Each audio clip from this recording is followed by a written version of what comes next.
Hallo! Sie! Stellen Sie mal den Nudelkasten ein bisschen ab! Kann ja kein Mensch bei Schlafen bei so einem Lärm.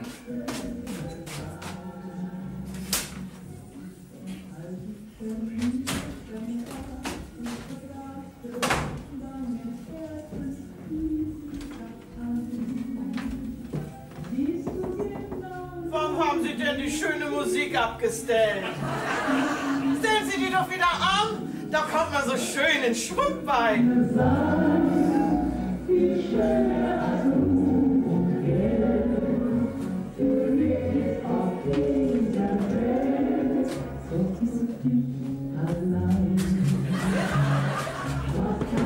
Aufhören, habe ich gesagt! Aufhören! So unerhört sowas. Morgens um 9:30.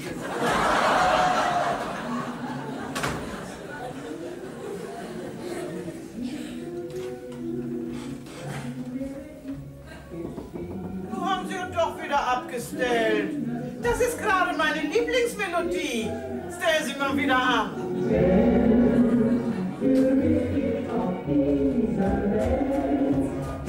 Zum letzten Mal, wenn Sie nur nicht aufhören, rufe ich die Polizei. Merken Sie sich das. Spielen Sie mal ruhig weiter. Geht Ihnen gar nichts an, den alten Knädelpott. Wenn Sie nur nicht gleich aufhören, dann sollen Sie was erleben, Sie. Weiterspielen, sag ich. Kümmert sich man gar nicht drum, was der alte Miesepeter sagt. Der nimmt auch keine Rücksicht auf andere Leute. Sie, den Miesepeter, den nehmen Sie sofort zurück, Sie. Sonst werde ich Sie wegen Beleidigung verklagen, Sie. Gar nichts nehme ich zurück. Stehen Sie doch früher auf oder ziehen Sie wieder aus. Wenn das hier ist, das ist ein Mietshaus und kein Sanatorium. Aufhören, aufhören, aufhören! Weiterspielen, weiterspielen, weiterspielen. Ich verlange hier meine Ruhe. Und so haben wir denn eine Hausordnung, weil hier kann doch nicht jeder einer machen, was er will, Ach nicht? was, gehen Sie doch früher in die Klappe. Kommen Sie morgens auch wieder hoch mit Ihrem Hintern. Sie, ich will Ihnen was sagen. Das ist unerhört, was Sie sagen. Ich bin ein korrekten Beamten, das merken Sie sich mal, nicht? Beamter, wenn ich das schon höre. Wissen Sie, was Sie sind? Ja? Sie sind... Jawohl, das sind Sie. Das ist eine Beleidigung. Hab ich was gesagt? Nee, gesagt nicht, aber gedacht haben Sie was. Das habe ich, jawohl. Und das nicht so knapp. Na, warten Sie Denken mal. darf man ja wohl noch nicht. Ich werde mich beim Hauswirt über Sie beschweren. Da können Sie Gift drauf nehmen. Ja, das tun Sie mal ruhig, Herr Steuerinspektor Brummer. Aber dann vergessen Sie ja nicht, ihm zu sagen, dass Sie noch nicht einmal die Treppe gemacht haben, seit Sie hier wohnen. Glauben Sie man ja nicht, dass ich immer den Dreck für Sie wegmache. Soll ich mich als Beamter hier vielleicht herstellen und die Treppe machen? Oh, wie Sie das machen, das ist mir doch egal. Aber wenn Sie so für die Hausordnung sind, haben Sie genauso gut wie jeder andere die Treppe zu machen. So, das hat aber damit gar nichts zu tun, dass Sie Ihre Kammer abvermietet haben, nicht? Das steht ausdrücklich im Mietevertrag, dass das verboten ist. Sind Sie der Hauswirt hier? Nee. Na also, dann kümmern Sie sich auch nicht um Sachen, die Sie gar nichts angehen. Sie haben ja keine Last davon. Jawohl, habe ich das, der Krach. Ach, was Krach. Das bisschen Musik stellen Sie sich doch nicht an. Und dann will ich Ihnen noch mal was sagen. Wenn Sie noch einmal Ihre nasse Wäsche auf dem Balkon aufhängen, dass das alles zu mir rüberkleckert, dann reiß ich die Plünnen eigenhändig runter. Das merken Sie sich So, mal. ja, dann nehmen Sie mal erstmal Ihre Karnickel vom Balkon, nicht? Kann ja kein Fenster mehr aufmachen vor Gestank. Karnickel? Ja. Das ist ja unerhört. Das sind Kaninchen, sind das. Das sind Zuchttiere, die haben auf der Ausstellung den ersten Preis gekriegt. Die stinken nicht. Und wenn Sie 10-mal den ersten Preis gekriegt haben, dann stinken Sie doch. Die stinken. Aufhören, habe ich gesagt. Spielt ja gar nicht mehr. Was? Tatsächlich. Na, Sie werden ja sehen. Ich werde das melden, dass Sie die Kammer abgegeben haben, nicht? Ja. Wir wollen doch mal sehen, ob das hier keine Gerechtigkeit gibt. Das tun Sie denn Mann ruhig. Ich vermiete meine Kammer so viel und so lange, wie ich will. Da werde ich gar keinen Menschen drum fragen. Das wird sich ja Was rausstellen, wird es nicht? denn? Ja. Unverschämte Person, Sie. Dämliches Mannsvolk.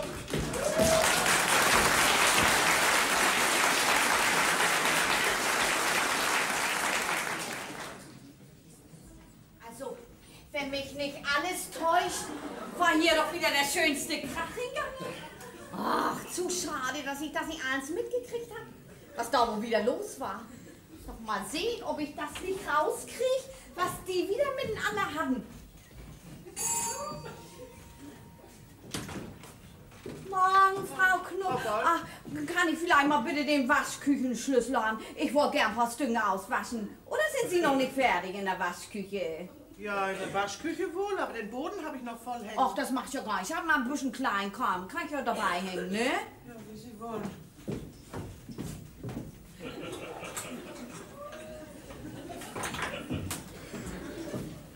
So, aber ich habe die Waschküche noch gar nicht reingemacht. Da wollte ich nachher erst dabei. Och, das kann ich doch machen, Frau Knob. Macht mir doch nichts aus. Nee, das mache ich schon selber. Bringen Sie mir den Schlüssel mal nachher wieder rauf, wenn Sie fertig sind, nicht? Was war denn das für ein Lärm eben hier oben? Hat der da wieder Krakeel gemacht? Gut, nun tun Sie doch nicht so, als wenn Sie das nicht mitgekriegt hätten. Sie stehen doch meistens unten im Treppenhaus und horchen, was hier los ist. Aber meine beste Frau Knob, also der Schlag soll mich treffen, wenn ich auch nur ein einziges Wort gehört habe. Ich habe noch neulich zu meinem Mann gesagt, Otto habe ich gesagt, da haben wir vielleicht einen reingekriegt hier im Haus. So ein pensionierter Beamter, der weiß auch vor Langeweile nicht, was er anstellen soll, nicht? Der spekuliert doch förmlich darauf, womit wieder andere traktieren kann. Habe ich gesagt. Und wenn ich Ihnen guten Rat geben soll, lass nicht bloß nicht von ihm unterkriegen. Wissen Sie, was ich von dem neulich gehört habe? Nee, das interessiert mich auch gar Ja, nicht, aber Frau Boll. das Ich war- habe nämlich keine Zeit zum Aber Quatschen. das, ja, aber das, so was, knallen einfach die Tür vor der Nase zu. Meint ja wohl noch Wunder, was sie ist, die Madame. Ich krieg ja doch raus, was hier los war. Bimmel ich eben da an.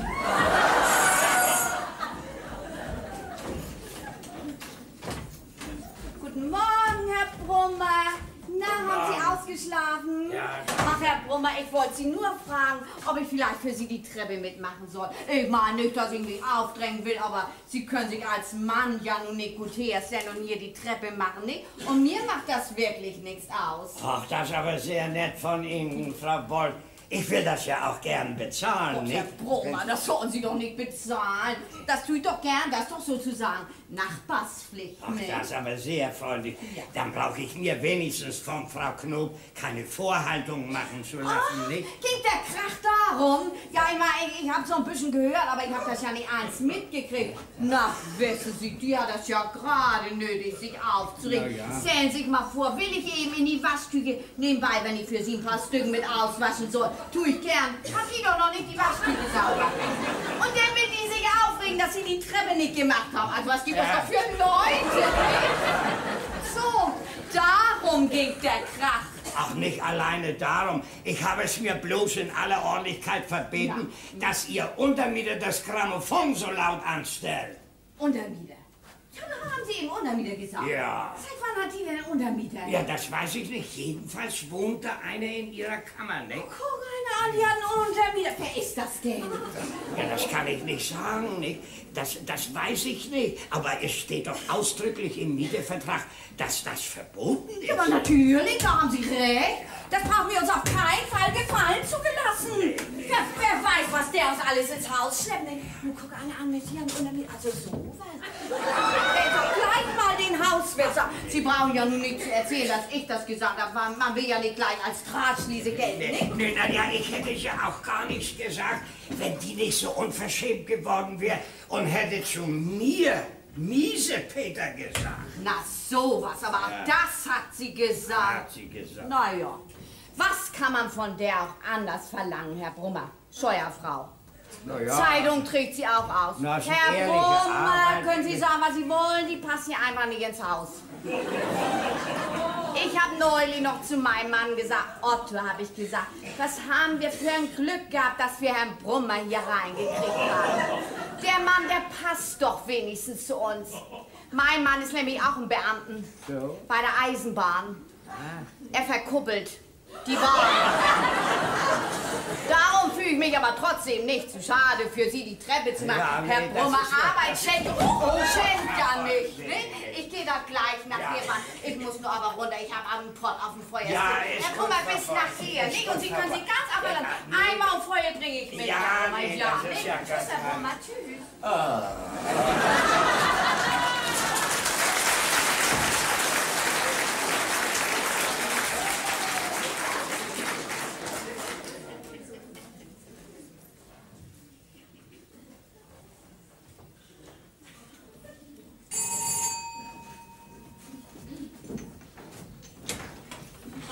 Ach Gott, Frau Knob, ich habe mir das überlegt. Die paar Stücken kann ich auch bei mir auswaschen. Will sie doch nicht aus der Waschküche vertreiben, ne? Wie Sie wollen. Ja, und Sie haben Ihre Kammer vermietet, habe ich mal gehört. Ach nee. Sind Sie da nur auch schon hintergekommen? Ach, wie schön für Sie, ne? Ist doch nicht einerlei, wenn man sich ein paar Groschen nebenbei verdienen kann. Also nee, das freut mich richtig für Sie. Aber dem Miesepeter da, dem passt das doch sicher nicht, ne? Och, das ist mir ziemlich egal, ob ihm das passt oder nicht. Haben Sie aber auch ganz recht, Frau Knug, geht ja schließlich auch kein Menschen was an. Denken Sie bloß mal an, fragt der mich doch tatsächlich, ob ich nicht für ihn die Treppe mitmachen will.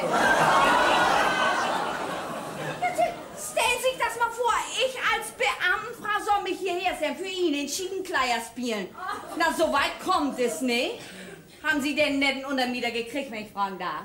Ach, danke, ja, ich bin zufrieden. Ja, ich meine nicht, dass ich neugierig bin. Aber was kann man denn nur für so ein Stube verlangen, wo die Zimmer doch so knapp sind? Verlangen? Verlangen können Sie 200 Mark. Oh, nicht? Aber ob Sie das kriegen, das Ach ist so, zweite Sache. ja. Was haben Sie denn für einen gekriegt, wenn ich fragen darf? Hm? Können Sie schweigen, Frau Bold? Oh, Frau Knob, ich will doch keine Draht schießen, ne? Dann schweigen Sie, Mann. So was. Oh, sowas. Und ich werde nicht schweigen. Aber lassen Sie mich hier jetzt gleich zum Haus. Hoppla. Oh, entschuldigen Sie vielmals. Können Sie mir wohl sagen, wo hier ein Herr Brummer Wer wohnt? wohnt da? Ach, wollen Sie zu ihm? Verwandten von ihm. Ja, ich bin seine Schwiegermutter. Och, wie nett.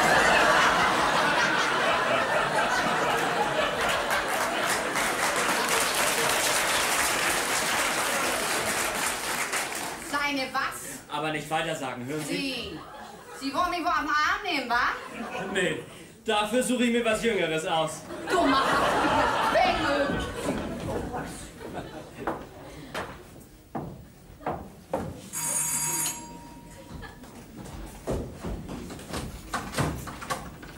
Hallo, Onkel Ewald! Dieter! Das ist aber nett, dass du mich mal besuchen willst. Tja, besuchen ist nicht ganz richtig, Onkel Ewald.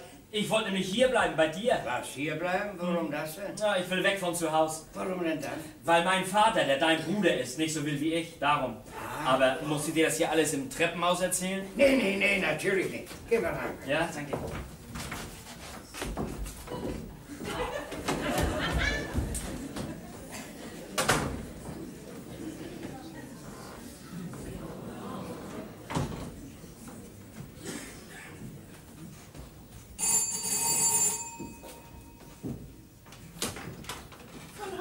Guten Morgen, Frau Heike.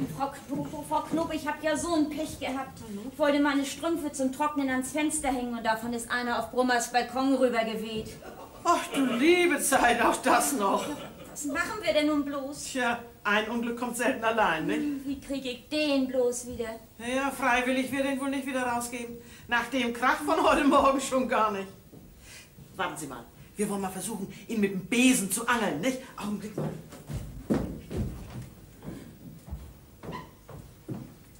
So, Frau Heike, wollen wir das mal probieren, nicht? Ja, Onkel Ewald, ich komme schon allein zurecht. Die linke Kammer hast du gesagt? Ja, gleich links und dann müssen wir auch das Bett beziehen. Ja, ne? alles klar, Onkel Ewald. Mach mir mit der Ruhe. Ich hab ja nun so viel Zeit.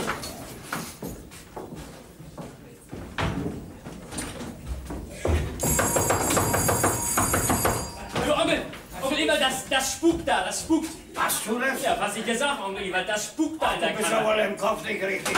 Glauben mir das doch, da fummelt einer mit dem Besen vom Fenster rum. Was? Man kommt ja aus der Aufregung nicht raus heute Morgen.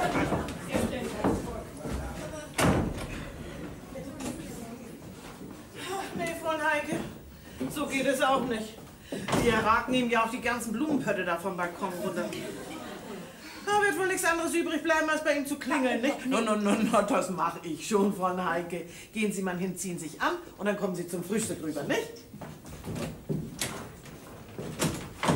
Ich hab ja gleich gesagt, dass du spinnst. Nun glaub mir das doch, Onkel Ewald, da hat einer mit dem Besen am Fenster rumgefummelt. Was, nun pack mal erstmal deinen Koffer aus und dann kommst du rüber zum Frühstück und dann erzählst du mir das mal ein bisschen genauer, was das mit deiner Emigration hier auf sich hat. Nicht? Komisch. Na. Nein, kommen Sie mal rauf, kommen Sie mal rauf. Ja, du willst ja nicht so langsam, nur mal ein bisschen Dalli. Ja. Sie hatten Untermieter, da in der Kammer. Sie brauchen ja nur nicht gleich erzählen, dass ich das gesagt habe. Man will hier ja nicht als Drahtschließe gelten. Ja, das werden wir ja gleich sehen. Ach, das wollte ich Ihnen auch noch sagen, Herr Tanzen. Neulich hat sie doch bei Schlachter Carsten Wurst gekauft. Ich meine, ist das nicht unerhört, sowas? Wo wir hier einen Schlachter im Haus haben. Ja, nun ist ja gut, ist ja gut. Ach, und die Waschküche hat sie auch noch nicht sauber, wollte ich mal sagen. Ja, nun. Ja, also zu Hause ist sie, weiß ich ganz genau. Ja, nun gehen Sie doch endlich in Ihre Wohnung, dass Sie das wäre schon ganz allein regeln. Und ich meine ja auch, Mann. Na ja, nicht? Hier, nun los.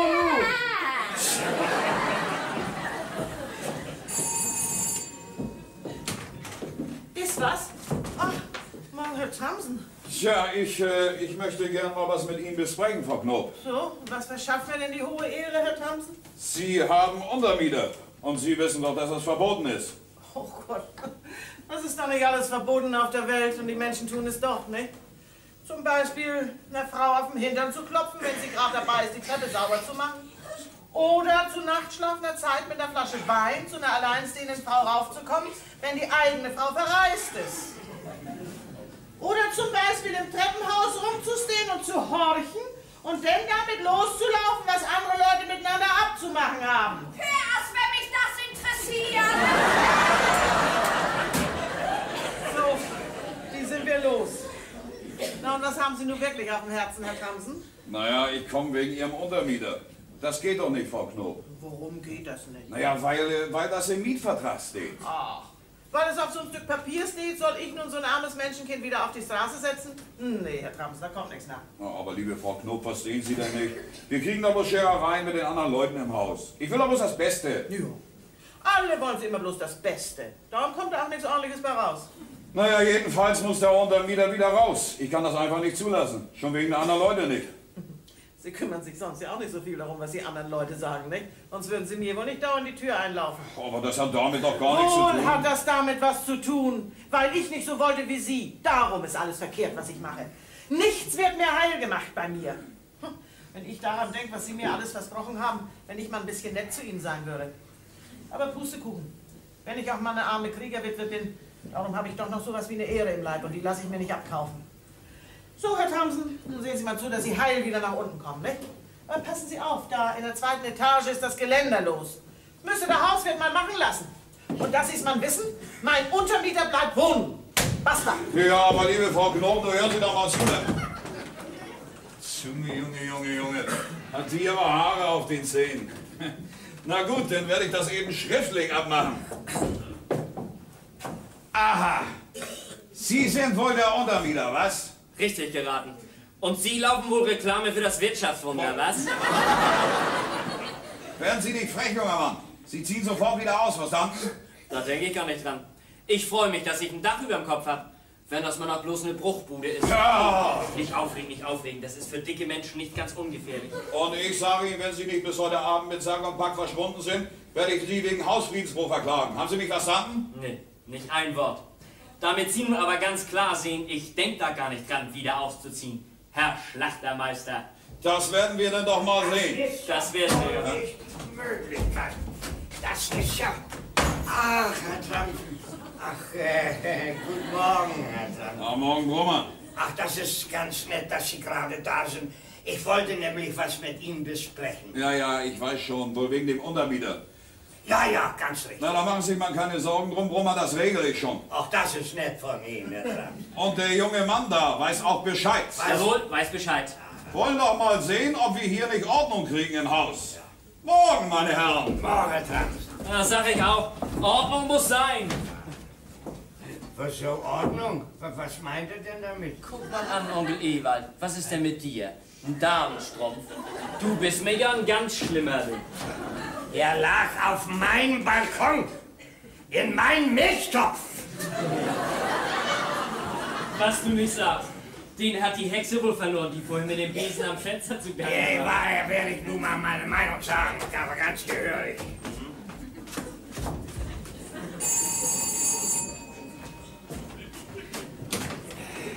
Na, Herr Brummer, was ist denn nur schon wieder los? Morgen. Guten Morgen. Ist das Ihr Plünder? Erstens ist das kein Plünn, und zweitens, sondern ein Strumpf, und zweitens gehört er nicht mir. Ach, auch noch Lügen, nicht? Sie können sich den Lappen da auf der Polizei abholen. Und meine Milch, die werden Sie mir auch ersetzen. Nee, gar nichts werde ich Ihnen ersetzen. Was setzen Sie denn Ihren Milchpott auf den Balkon? Ich stelle meinen Milchtopf dahin, wo ich das will. Und zwei von meinen Kakteen, die haben Sie mir auch runtergeschubst. Gott, kann ich denn nur was dafür, wenn die alten Pickeldinger da so wackelig sind? Pickeldinger? Dieter, hast du das gehört? Pickeldinger, sagt die zu meinen Kakteen. Sie Unmensch, Sie. Onkel Ewald, wenn dich meine Meinung irgendwie interessiert, dann meine ich, das lohnt nur doch wirklich nicht, sich über Sonnenkram so aufzuregen. Ich lass mich aber nicht schikanieren. Ich komme keinem Menschen zu nah. Ich verlange weiter nichts als meine Ruhe hier. Wer schikaniert Sie denn? Sie sind doch angefangen. Ja, bin ich nicht. Sind Sie doch. Nee, bin ich Sind nicht. Sie doch. Und Sie haben mir auch den Hauswert auf den Hals geschickt. Ist doch gar nicht wahr. Haben Sie nicht gesagt, Sie wollten sich darüber beschweren, dass ich meine Kammer vermietet habe? Ja, Na also, aber das... daher ist der ganze Krach doch gekommen. Warum kümmern Sie sich überhaupt um meine Angelegenheiten? Ich quäle mich ja auch nicht darum, was Sie tun. Aber alle glauben Sie können auf mir rumtrampeln. Mit einer alleinstehenden Frau, da kann man das ja machen, nicht? Aber mit mir nicht. Das kann ich Ihnen schriftlich geben. Mit mir nicht. Ich werde mich schon durchbeißen. Da verlassen Sie sich drauf, Herr Steuerinspektor. Ade.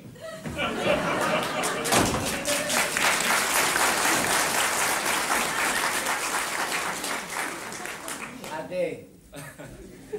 Hast du nicht gesagt, du wolltest ja auch nicht deine Meinung sagen? Das hast du nun ganz vergessen, was? Na, da kommst du ja nicht gegen an. Ja, was soll ich denn nun bloß machen? Ich habe ja nun auch meine Kammer weggegeben. Ach, darum geht es. Dann habe ich dich sozusagen in Verlegenheit gebracht. Ja, sieh mal, Dieter, das ist doch so, nicht? Es steht ausdrücklich im Mietevertrag, dass wir das nicht dürfen, nicht? Aha, verstehe. Und du als korrekter Beamter kannst dich da auf gar keinen Fall drüber wegsetzen. Nee, das kann ich ja auch nicht. Nee, natürlich nicht. Tja, Onkel Ewald, dann bleibt mir nichts anderes übrig, als meinen Koffer wieder zu packen. Nee, nun mal nicht gleich, nicht? Wir können ja erst noch mal mit dem Hauswirt drüber sprechen. Nee, lass mal. Meinetwegen sollst du nicht in Gewissenskonflikte kommen. Ich werde schon was anderes finden. Sieh mal, Dieter, ich weiß ja nicht, was da gewesen ist, nicht? Aber könntest du nicht wieder, ich mein Vater ist nicht mehr der Jüngste. Ach, du meinst wieder nach Haus? Ja. Nee, Onkel Ewald, daraus wird nichts. Solange mein Vater nicht nachgibt. Ja, was habt ihr denn eigentlich miteinander gehabt? Ach, ich habe einfach keine Lust mehr, in so einem altmodischen Betrieb zu arbeiten. Ach, das Wasser kocht. Du kannst gleich frühstücken.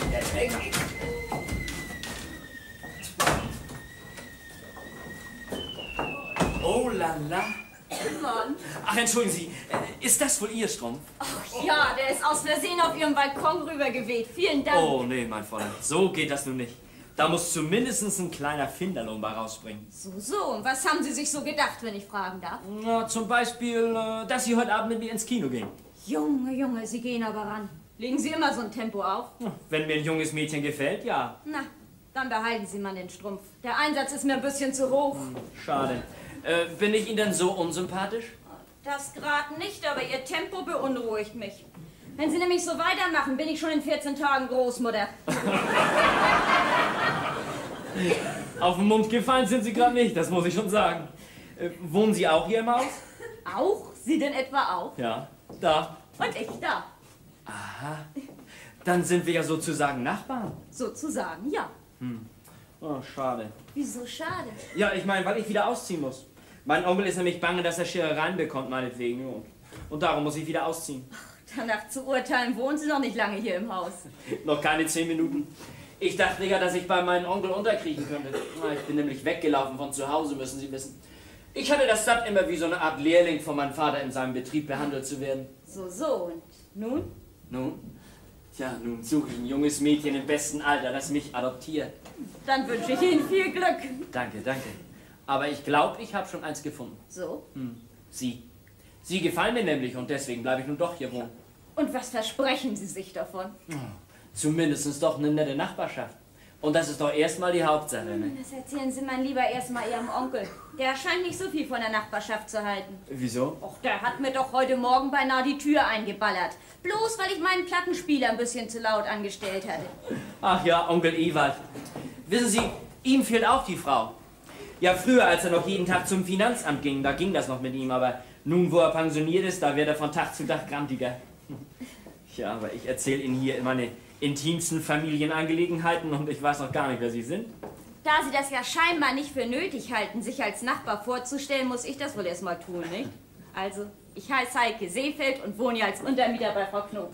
Wollen Sie sonst noch was wissen? Seefeld? Sagten Sie Seefeld? Ja, sind Sie vielleicht verwandt mit der Tankstelle Seefeld in der Bahnhofstraße? Och, nicht direkt, das ist bloß mein Vater. Ich werd verrückt. Ja, sind Sie so platt, dass Sie immer noch nicht sagen können, wer Sie sind? Ja, nee, das heißt ja doch, natürlich, ja. Ja, aber ich habe mich doch eigentlich schon vorgestellt. Also davon habe ich nichts gemerkt. Ja, natürlich doch. Ich habe doch gesagt, dass das da mein Onkel ist, Ja. ne? Und weil er der Bruder von meinem Vater ist und auch Brummer heißt, können Sie sich doch eigentlich ausrechnen, dass ich auch ein Brummer bin. Ne? Wie? Brummer heißt. Ach so, ja, natürlich. Ja, aber dass Sie die Tochter von den Seefeld sind?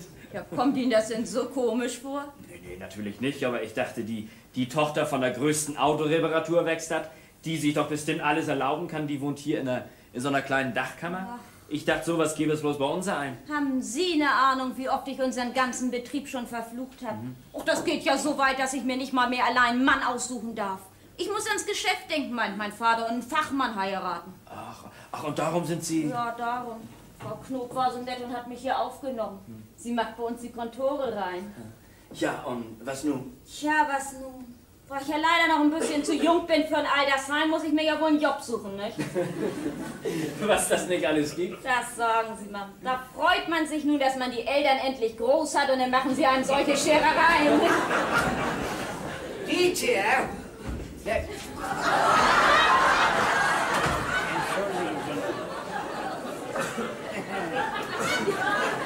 Ja, Leute, gehen wir schnell frühstücken, nicht? Ja, danke, Onkel, ich komme dann. Ja. Ja, du kannst ruhig schon einschenken, Onkel Ewald, ich komme Aber, gleich. ach, einschenken. Ah.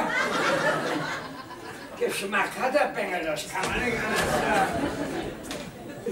Merken Sie was? Die Alten, ne? Bitte, Ihr Bein. Wie? Ihr Strumpf. Ganz ohne Bedingung. Ohne. Nun, wo ich weiß, wer Sie sind, werde ich mir niemals erlauben, Sie ins Kino einzuladen.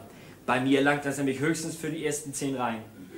Und wenn ich nun doch annehmen würde? Oh, nicht auszudenken. Also klopfen Sie an, wenn Sie fertig sind. Ich komme mit. Es war? Dieter! Eingeschenkt! Na denn.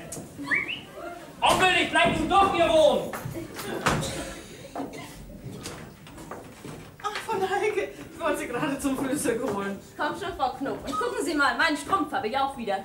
Wie haben Sie das denn angestellt? Der gibt doch sonst so leicht nicht nach, der alte Kniggelpott.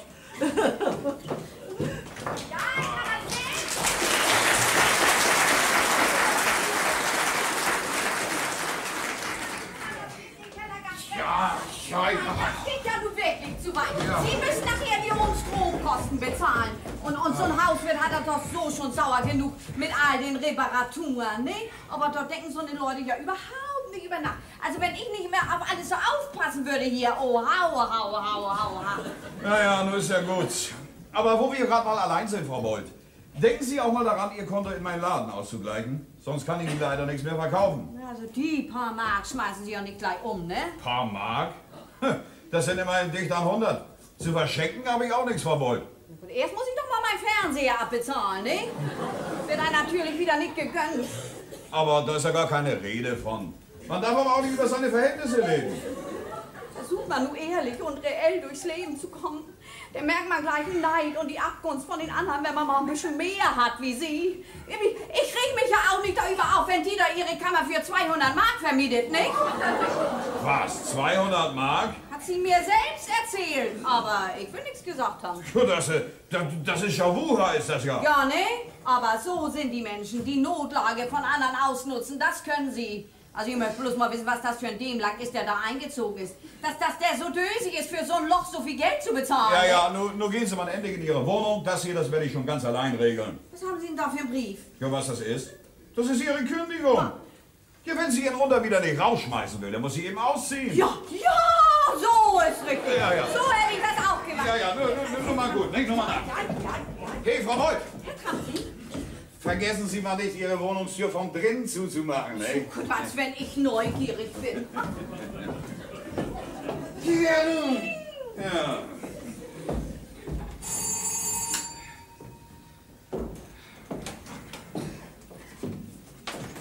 Bitte.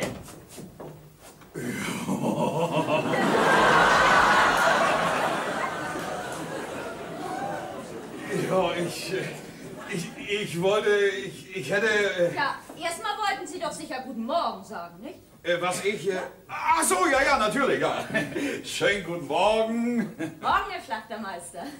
Tja. Ist Frau Knob nicht da? Ja, aber sie frühstückt gerade. Ist das eilig? Sie muss doch gleich weg. Ja, ich hätte Ihren Brief abzugeben. Den können Sie mir doch auch geben. Nee, der ist, ist wohl besser, wenn ich ihr den persönlich gebe. Nachher sagt sie, sie hätte ihn nicht gekriegt. Mein Gott, ist das so ein wichtiges Dokument? Jawohl, das ist Ihre Kündigung. Ihre Kündigung? Ja, warum denn das bloß? Weil sie ohne Genehmigung eine fremde Person in ihre Kammer aufgenommen hat. Ach, und darum muss sie nun gleich raus aus der Wohnung? Nee, was ein Malheur. Tja. Na, geben Sie mal her. Sie haben ja einen Zeugen, dass Sie den Brief abgegeben haben. Wen denn? Na, mich doch. Ach so. Sind Sie mit ihr verwandt? Nee, leider nicht. Ich bin die fremde Person, die sie aufgenommen hat. Was? Ja, wirklich. Frau Knob war so nett und hat mich hier aufgenommen. War doch wirklich nett von ihr, nicht? Naja, die Freude war man kurz. Ja, aber vorhin, da waren Sie doch ein junger Mann. Nee, ich war immer ein Mädchen, das weiß ich nicht genau. Naja, das konnte ich ja natürlich nicht wissen. Denn geben Sie den Brief mal wieder her.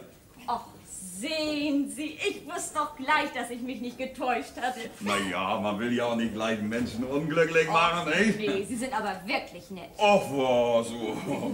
Bestimmt, Sie gefallen mir. Ja? Ich mag korpulente Herren gern. Die haben immer so was Gemütliches an sich. Das hat ja Cäsar schon gesagt. Ja, wer ist das denn? Naja, dann will ich mal wieder. Und dann mal auf gute Nachbarschaft. Meine ich auch, Herr Tramsen. Und dann sagen Sie, Frau Knob, mal gar nicht erst, dass ich hier war, ne? Bei ganz unter uns, Herr Ja, Tramsen. tust du nicht nötig, ne? Dass ich dich jetzt aufregen. Also, tschüss. Wiedersehen. Tschüss. Nette der, kann man nicht anders sagen. So was kann man doch nicht auf die Straße Na, setzen. Tramsi, wie war's denn? Haben Sie ihr nur ordentlich die Meinung gesagt? Habe ich. Ja, aber Sie waren ja so leise, Mensch, ich konnte ja kein Wort verstehen.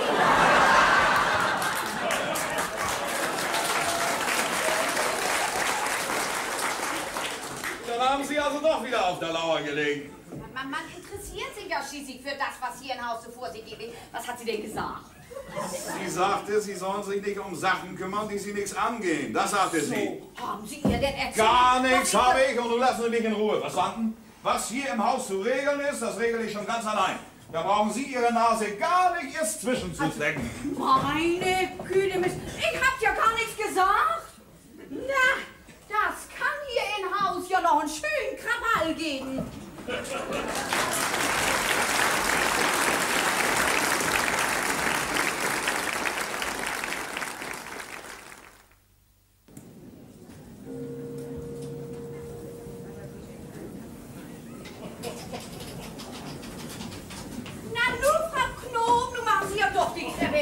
Das ist doch gar nicht Ihre Woche. Ja, wir können hier nicht gut in Dreck verkommen, ne? Nee, natürlich nicht, aber das hätte ich doch den Mann machen können. Nee, fegen Sie man vor Ihrer eigenen Tür, das mag nötig genug sein.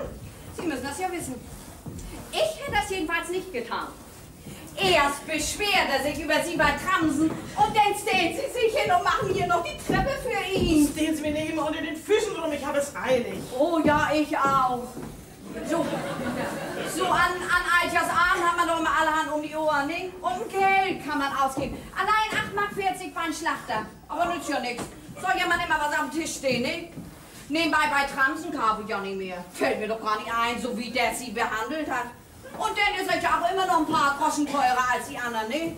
Naja, wovon soll er sonst wohl seinen dicken Mercedes fahren? Und dann gönnt so ein Mann ihm nicht mal, dass sie die Kammer vermietet haben. Ich meine, das geht ja nun wirklich kein an. Das ist doch nichts als Neid, ist das doch, ne? Haben Sie schon gehört? Gallis hier unten haben ja nur auch einen Fernseher. So? Ja, ich glaub das wenigstens. Die kriegen nämlich jeden Abend Besuch. Ich möchte bloß mal wissen, wie die das machen. Ich meine, so viel verdient er ja auch nicht an der Straßenbahn, ne? Das muss er sich doch schon vom Essen absparen. Das kann mir das gar nicht denken. Das geht mich nichts an, ich kümmere mich nicht um andere Leute. Nee, tue ich ja auch nicht. Aber wundern muss ich mich ja doch. Na, er soll das ja mit den Fahrscheinen nicht so genau nehmen. Da.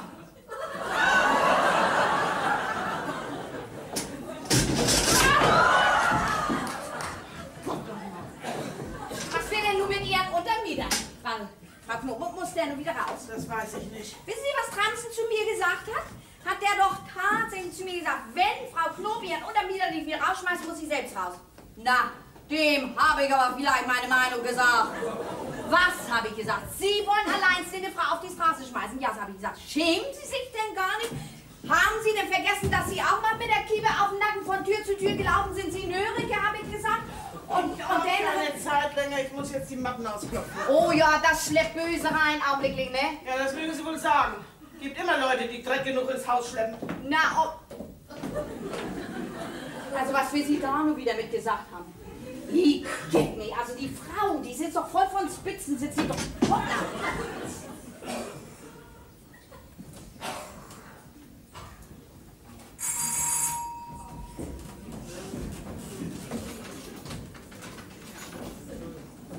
So, Herr Brummer, Treppe ist fertig.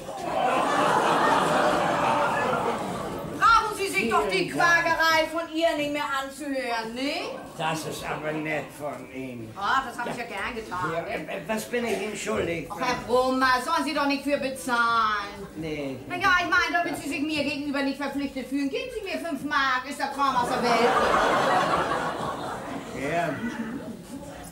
Danke, Herr Brummer, ich meine, nötig getan hätte das ja nicht, ne? Und wenn Sie mal wieder was haben, sagen Sie Bescheid, Ja, ich bring den gut. gern wieder bei, ne? Alles gut, Frau Bosch. Gott, ich bin ja nicht ungefährlich, ne? Haben Sie schon gehört?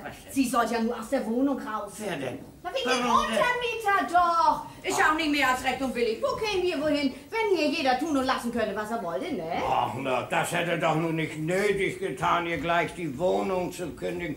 Ich meine, Frau Knob ist doch sonst eine ganz nette Person. Herr Brummer, ich bitte Sie. Sie haben doch schließlich die Last davon, ne? Ich? Hören Sie sich das an. Also ist das nicht unerhört, sowas? Wo das hier so hellhörig ist im Haus, nicht? Also ich hab neulich mal gelesen, das ist viel zu langsam, nicht? Ich habe mal gelesen, dass da einer verknackt worden ist, weil er das Radio so laut angestellt hat.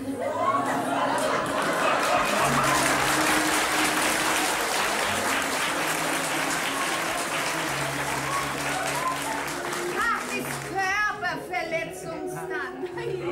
Herr Gott, Herr Brummer, verklagen Sie den Kerl doch einfach. Nun sagen Sie ihm doch mal nicht Bescheid. Mein Gott, lass sich das doch nicht mal ans gefallen. Aber warten Sie mal, bis ich unten bin, ne? Sonst heißt das wieder, ich hab Sie aufgerutscht. Ja. Und man ist sich hier im Haus ja nie sicher. Vor Trat und Schüler einmal. Du wollen nicht Bescheid sagen, Herr Brummer. Nicht fertig. Gib ihn Saures, Herr Brummer, gib ihn Saures. Aber tüchtig, aber tüchtig.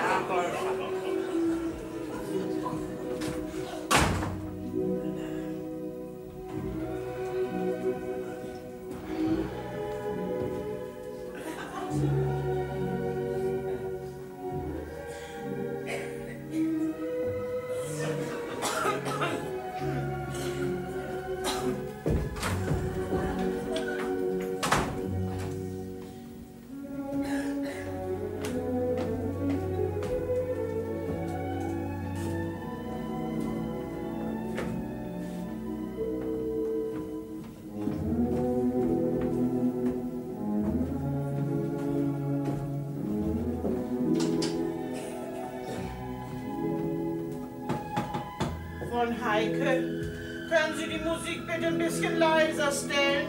Wir kriegen sonst ja wieder Quakerei. Aber gern, Frau Knob.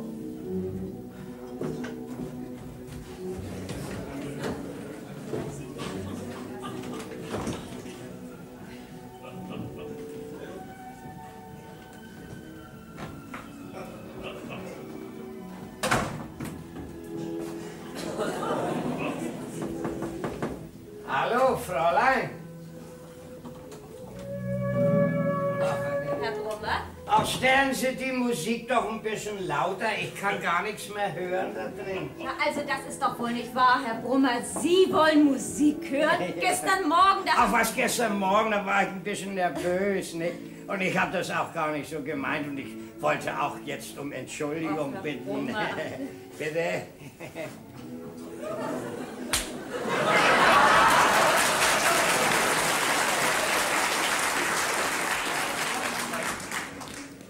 Herr Brummer, Sie können ja richtig nett sein. Ja, ne? Und ich dachte immer, Sie wären so ein richtiger Brummer, nicht? Ja, das macht ja wohl der Bart. Ja, Bart? Ja, der lässt Sie so grantig aussehen. Meinen Sie? Och, wissen Sie was, den sollten Sie abnehmen. Ja? Ja, was soll denn das alte Strohdach da unter der Nase? Das macht Sie doch bloß älter, als Sie sind. Ich meine, so alt sind Sie doch noch gar nicht, nicht? Sie, passen Sie mal auf, Sie kriegen bestimmt auch noch eine Frau. Ja, meinen Sie? Warum nicht? 65 ist doch heute noch kein Alter. Und dann Beamter mit Pension. Na, also, Herr Brummer, da würde ich ja sogar noch anbeißen. Ja? Ja, ach, Fräulein Heike. Heike heißt Heike, sie. ja. Ich bin nämlich erste Vorsitzende von Kaninchenzuchtverein Zimbria. Nicht? Und wir haben heute Abend in der Harmonie haben wir einen großen Silvesterball. Hätten Sie nicht auch Lust, da ein bisschen hinzugehen? Eine Karte hätte ich vielleicht noch. Och, gern, Herr Brummer, ja, da gehe ich gern hin. Aha. Ja, und da ist auch eine große Tombola, ne? Und da wird eine Miss Chinchilla, soll da gewählt werden. Erster Preis, ein Pelzmantel. Echt Kanin. Das wird ja dann wohl ein ganz großes Fest, Ja. nicht? Geht Ihr Neffe denn auch hin? Mein Neffe, ne, also, ja, das weiß ich nicht. Also, gesagt hat er ja nichts, nicht? Na, ich komme jedenfalls gern. Ja. Ich freue mich richtig auf das Fest. Ach, das ist aber nett, wenn Sie hinkommen, Fräulein Heike. Nicht? Ja, ich werde auch extra einen schönen Platz für Sie ausbewahren. Nicht? Und dann stellen Sie die Musik mal ruhig ein bisschen lauter. Nicht? Das macht mir gar nichts aus.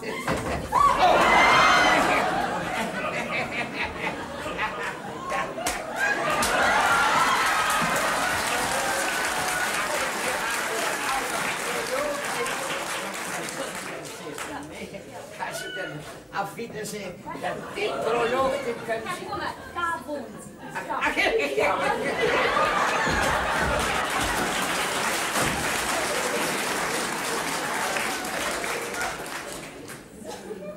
Prolog hat er auch gemacht, ne? Strömt herbei, ihr Zimbrianer, Züchter schwarz und weißer Persianer. Oh Gott, nee, was ein Blödsinn.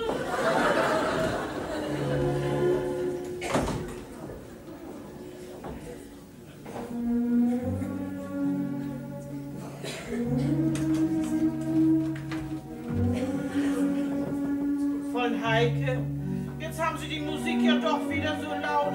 Das geht ja nicht wegen der anderen Leute. Knob, was haben Sie denn? Gestern mochten Sie die Musik doch so gerne. Ja, ich? Der da. Herrn Brummer? Nö, den stört das nicht. Der hat mir sogar einen Kasten Pralinen geschenkt. Was hat er? Als Versöhnungsgeschenk, hat er gesagt. Und er will sogar mit mir ausgehen. Also, guck dir diesen alten Kater an. Wissen Sie, Frau Knob, so schlecht ist er gar nicht. Er kann sogar ganz nett sein. Der? Na, der macht doch immer ein Gesicht, als hätte er den ganzen Mund voll von sauren Mixpickles. Na, mich hat er eben jedenfalls ganz charmant angelächelt. Na, nun sag ich gar nichts mehr. Tja, Frau Knob, man muss die Männer eben zu nehmen wissen. Von Heike? Nun sehen Sie sich mal vor. Sie wissen doch, Alter schützt vor Torheit nicht, nicht? Na, also aus dem gefährlichen Alter ist er doch wohl raus, nicht? Na. Auch der Herbst hat noch warme Tage. Ich pass schon auf, Frau Knob. Naja, Sie sind ja alt genug, Frau Heike. Wissen Sie, ich koche jetzt eine schöne Tasse Kaffee. Wenn Sie Lust haben, kommen Sie rüber, trinken Sie eine mit. Ich habe nämlich auch frische Berliner gebacken. Oh, fein, ich komme gleich. Ich muss bloß noch was schreiben, dann komme ich, nicht? Diese Mannsleute.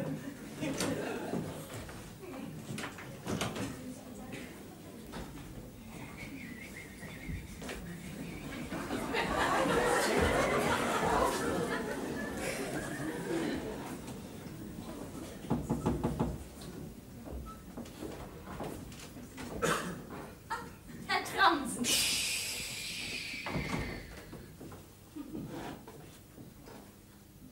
Was verschafft mir denn die große Ehre? Ach, wissen Sie, das ist ja mal bloß, weil ich Ihnen Unrecht getan habe. Sie mir? Ja, nicht direkt. Aber ich wollte Sie doch wieder auf die Straße setzen. Herr Tramsen, das haben Sie doch gar nicht so gemeint. Doch, das ist nicht recht von mir. Und das muss ich wieder gut machen.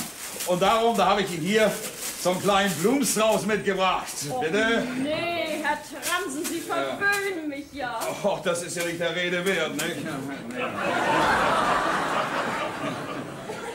Ja, aber den soll doch eigentlich Frau Knob haben, nicht?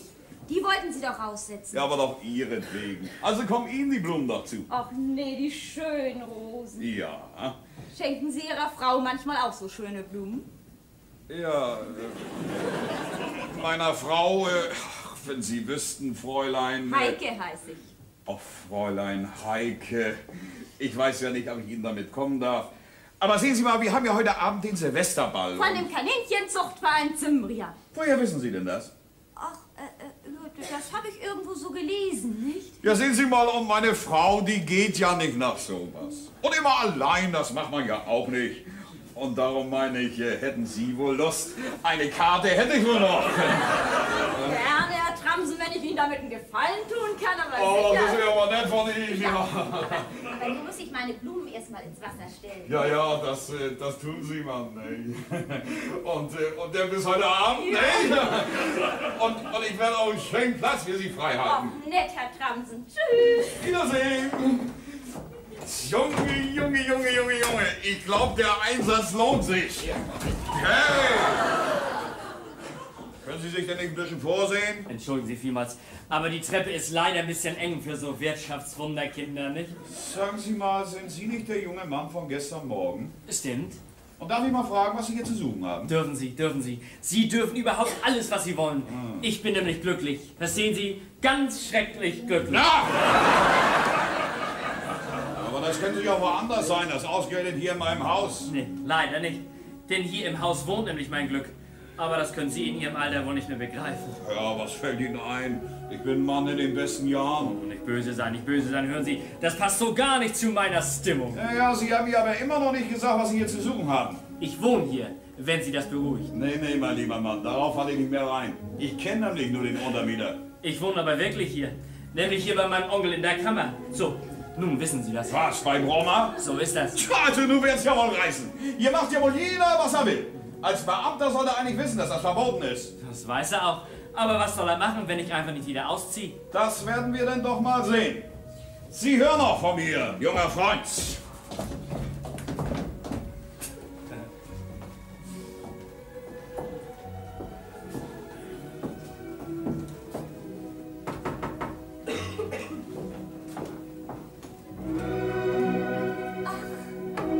Herr Dieter, Schönen guten Tag, Fräulein Heike. na, Sie sehen ja so glücklich aus. Bin ich auch, Fräulein Heike, bin ich auch. Denken Sie mal an, ich habe eine Stellung angenommen. Oh, gratuliere. Und wo? Halten Sie sich fest, Fräulein Heike, bei der Autoreparaturwerkstatt Seefeld in der Bahnhofstraße. Ach, bei uns? Ich wollte sagen, bei meinem Vater. Ja. Tja, als was denn? Na, als Kfz-Meister. Als Meister? Ist das nicht prima? Dann kann ich doch nun meinen Schwiegervater mal aus allernächster Nähe kennenlernen. Oi, Sie haben's aber eilig. Ja, habe ich auch. In meinem Alter hat man nicht mehr so viel Zeit zu verlieren. Und Sie sind ja auch nicht mehr die Jüngste. Nicht? Also, Sie? Und noch eine Überraschung, Fräulein Heike. Ich habe mir erlaubt, 2 Eintrittskarten mitzubringen für den Silvesterball. Von dem Kaninchenzuchtverein Zimbria. Ja, woher wissen Sie? Ach, das habe ich mir ebenso gedacht. Ja? Hätten Sie wohl Lust damit hin? Das soll da immer sehr nett sein. Mein Onkel ist der erste Vorsitzende. Er soll aber nicht wissen, dass ich hingehe. Er sagt nämlich, das ist nichts für mich. Ja, das kann ich mir gut denken. Wieso? Bloß so, Dieter. Aber leider habe ich gar keine Zeit heute. Sag bloß. Und warum nicht? Ja, weil ich schon eine Einladung habe für heute Abend. Ach so. Naja, hätte ich mir ja eigentlich denken können. Die Tochter vom großen Tankstellen Seefeld, die geht nicht zum Kaninchenball. Die geht auf Partys oder sowas. Irrtum, Dieter. Sie geht doch auf den Kaninchenball. Aber mit dem ersten Vorsitzenden persönlich. Wie bitte, was? Ihr Onkel war so nett und hat mich eingeladen. Mein Onkel hat... Ach, darum wollte er mich nicht mithaben.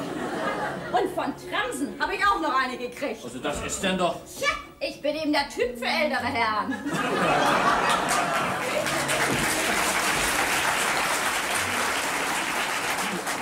Ja, und mit denen werden Sie... Ach, gar nichts, sag ich.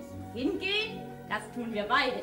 Aber die beiden Karten, die kann ich trotzdem gut gebrauchen. Wieso? Na, eine für Frau Bold und eine für Frau Knob. Was meinen Sie, wie die beiden Herren sich freuen, wenn sie so nette Tischdamen kriegen? Ja, das wird ein Spaß. Wir wollen doch mal sehen, ob wir auf diese Art den Hausfrieden nicht wiederherstellen können. Sie gehen also mit mir? Aber bitte pünktlich. Ich möchte auch die Gesichter von den beiden Schwerenötern gern sehen, wenn die beiden Damen da anrauschen. Abgemacht. Ja, ich klopf wieder bei Ihnen an, wenn es losgeht. Danke. Nett. Ja, Wiedersehen. Frau Neige, Wiedersehen. Bitte?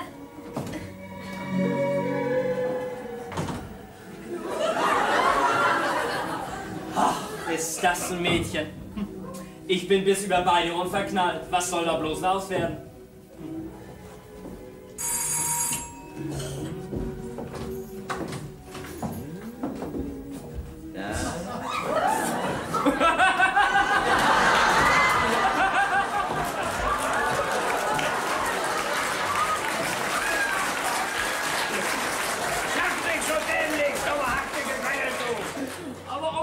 Was ist denn mit dir los? Wo hast du denn dein Bart gelassen? Den habe ich mir abgenommen. Man braucht sich doch nicht älter zu machen, als man ist, nicht? Aber ich bitte dich, du bist doch kein Konfirmand mehr. Was heißt hier Konfirmand? Ich bin ja schließlich auch kein tatteriger Opa, nicht? Mit 65, das ist doch noch kein Alter. Lass nicht, mach, dass du reinkommst. Man soll das ja nicht für möglich machen.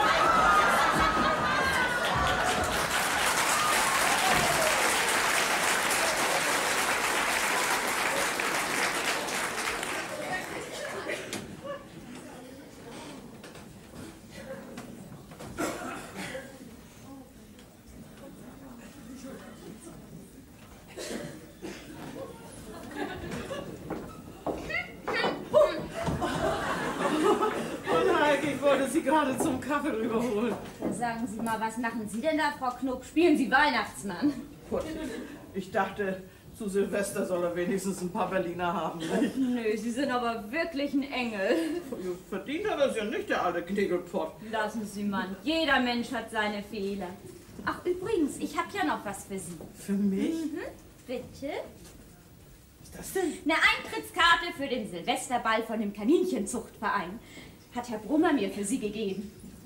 Brummer? Mhm. Und er will auch extra einen schönen Platz für Sie frei halten, hat er gesagt. Wie kommt er denn dazu? Nee, da gehe ich ja nicht hin. Natürlich tun Sie das. Sie müssen doch mal was vorhaben. Oder wollen Sie Silvester hier allein im Haus sitzen? Nee, das wäre ja nicht schön, aber... Na sehen Sie. Und morgen ist Sonntag, dann haben Sie doch gar nichts vor. Nee, das wohl, aber nee, das tue ich nicht. Und natürlich tun Sie das. Sie können auch Herrn Brummer nicht so vor den Kopf stoßen. Und dann auch mir zu gefallen. Ich gehe da doch auch hin.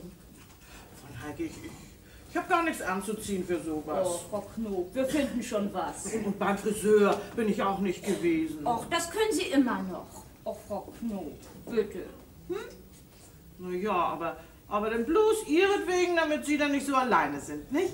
Ja, richtig. Bloß meinetwegen. Och, ich wusste doch, dass Sie mir nichts abschlagen können. Aber von Heike, was zieht man denn bloß an? Ich bin doch gar nicht eingerichtet auf sowas. Oh, kommen Sie mal, das wollen wir bei einer Tasse Kaffee bereden. Wir finden schon was. Meinen Sie? Da steckt man schon ein, Onkel Ewald. Ich will mir bloß meine Zigaretten eben holen. Ja.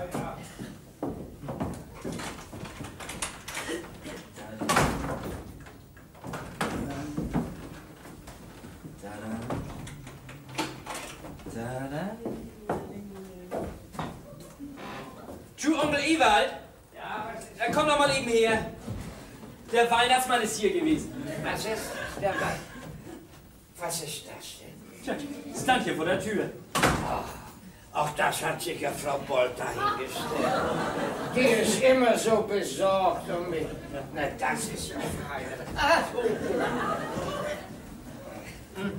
das ist Schmeckt aber immer. Komm, lass uns mal schnell aufessen, bevor der Kaffee kalt ist. Ja, wir gehen raus.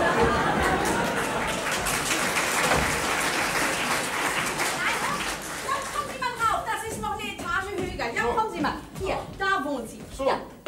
Ach, sind Sie vielleicht von der Polizei? Nein. Von der Heilsarmee. Von der Heilsarmee? Oha. Ja, es ist ja auch nett, dass Sie sich mal so ein bisschen um die arme, alleinstehende Frau kümmern, nicht? Ja, die steht ja ganz allein. Ich meine, verdient Meine hat sie ja liebe eigentlich Frau, nicht. ich habe Sie gebeten, mir zu sagen, wo Frau Knob wohnt. Weiter nicht. Ja, ich meine ja auch mal, Mensch, was ein riesigen Kerl.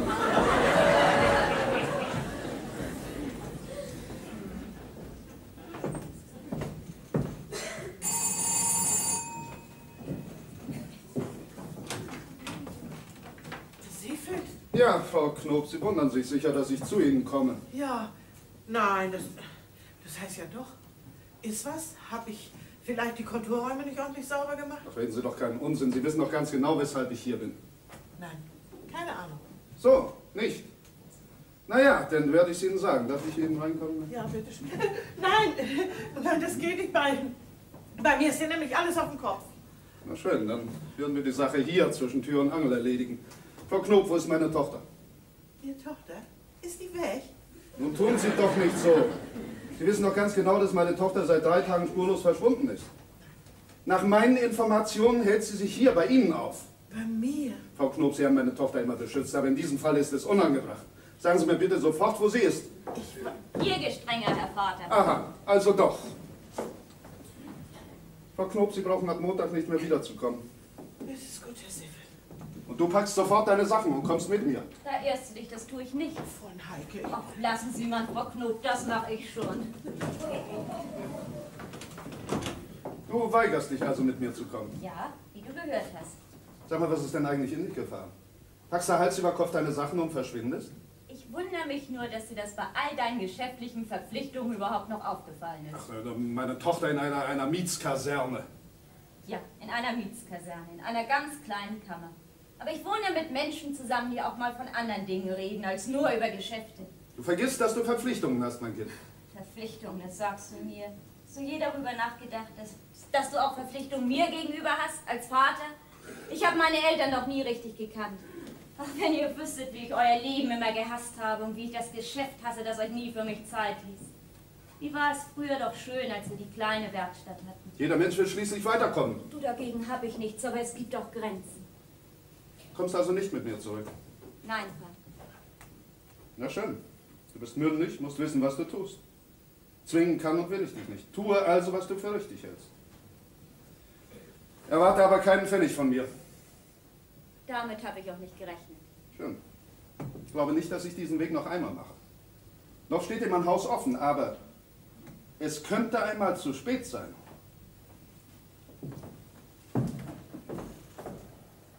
Wiedersehen, mein Kind. Leb wohl, Vater.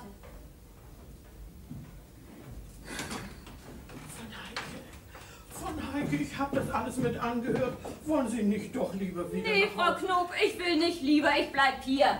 Und nun kommen Sie, Mann, sonst wird uns noch der Kaffee kalt.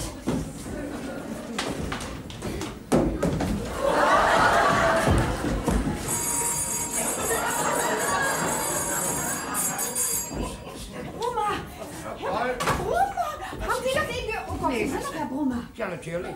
Brummer, haben Sie das eben gehört? Ich verstehe. Ihr Untermieter, das ist gar kein Untermieter, das ist eine Untermieterin. Ja, ein junge Deren oder sowas. genau konnte ich das nicht feststellen. Jedenfalls hat es hier eben bösen Krach gegeben. So, warum Ja, denn? das weiß ich nicht genau. Ich habe leider nicht eins mitgekriegt, aber so viel ich gehört habe, hat sie ein Kind mit ihm. Was? Ja, sie hat nämlich gesagt, hast dich noch nie um deine Tochter gekümmert und du hast auch Verpflichtung als Vater. Du denk sie bloß mal an, nicht? Was gibt das bloß für Menschen, nicht? Oh, du siehst, dass sie auf sich nicht...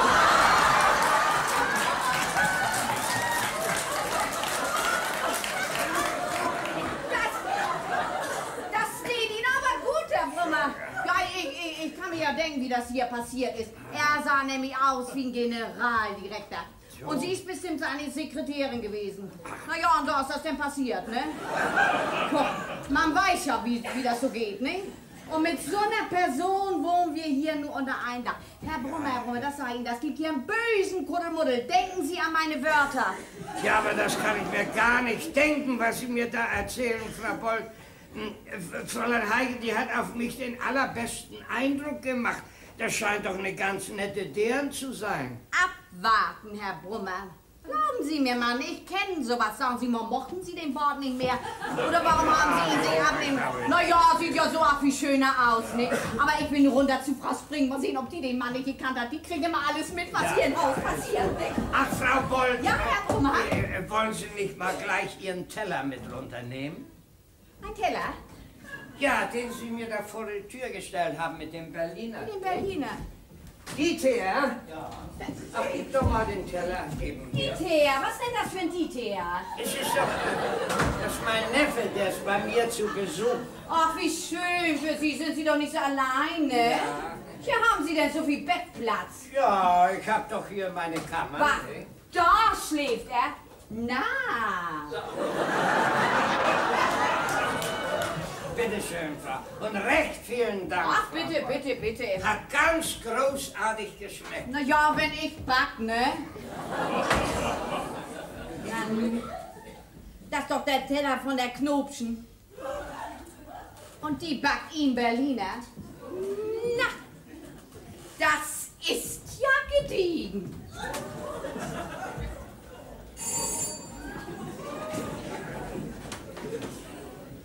Bitte. Ach, sind Sie die Untermieterin von Frau Knob? Ha, richtig geraten. Oh, da Frau Knob ja richtig mal Glück gehabt, dass sie so ein kleines Fräulein gekriegt hat, ne? Ist sie zu Hause die Beste? Ja, wollten Sie sich sprechen? Oh nee, das ist eigentlich nicht nötig. Ich wollte ihr bloß den Teller vom Brummer wiedergeben und er lässt auch vielmals danken für die schönen Berliner. Oh Gott, ja, unsere lüde Frau Knob hat selbst nicht viel, so ein Armstagel und dann gibt sie noch was ab, ne? Ich sag ja, geht ja nix über eine gute Hausgemeinschaft, ne? Ja, da haben Sie recht. Ja, das muss ich wohl sagen. Sagen Sie mal, was war denn das für ein Herr, der eben hier war? Sah ja richtig nett aus. Herr? Na ja, der... Ach so, den meinen Sie? Ja, der war von der Kriminalpolizei. Kriminalpolizei. Von der Kriminalpolizei. Aber ich glaube, der war hier im verkehrten Haus. Der redete sowas von Anzeige wegen Verleumdung und übler Nachrede und all solchem Kram. Sag bloß, wer tut nun wohl sowas, ne? Ja, das möchte ich auch mal wissen. Ja, aber Sie war doch so laut mit ihm. Ja, glauben Sie, ich lasse die Leute hier im Haus beleidigen? Nö. Auch wenn die von der Polizei sind, die dürfen noch lange keine unschuldigen Menschen verdächtigen. Nee, das dürfen Sie auch nicht. 1, 2, 3 hängen sie einem da was an, Na. nicht? Und dann wird man noch eingesperrt. 3 bis 4 Jahre Zuchthaus gibt es für sowas, habe ich mal gehört. 3 bis 4 Zuchthaus. Für so ein bisschen Tratsch. Ach, entschuldigen, Fräulein, ich glaube, ich muss mich mal ein bisschen hinlegen. Mir geht das gar nicht gut. Wissen Sie, ich habe das immer so mit der ollen Margarine, Migräne. Auf Wiedersehen. Frau Boll, das hätte ich ja beinahe vergessen. Das soll ich Ihnen ja noch von Herrn Tramsen geben. Was ist das denn? Eine Eintrittskarte für den Silvesterball in der Harmonie heute Abend. Ja, als Anerkennung, weil Sie hier immer so schön aufpassen im Haus. Und er will auch extra einen schönen Platz für Sie frei halten. Sie, also, das finde ich ja nur wieder nett von Ihnen. Gott, ja, hingehen kann ich ja. Mein Mann hat ja Nachtschicht, ne? Wenn man rein ins Vergnügen. Tschüss, Frau Boll. Tschüss. Also das hätte ich ja nun wirklich nicht gedacht von dem dicken Tramsen. Ich habe schon immer gemerkt, der hat ein Auge auf mich geworfen. Ja Gott, immerhin, Schlachtermeister. Aber das hier, Mit der Kriminalpolizei. Na, das kann ja noch was geben. Mann, ein Glück, dass ich nichts damit zu tun habe.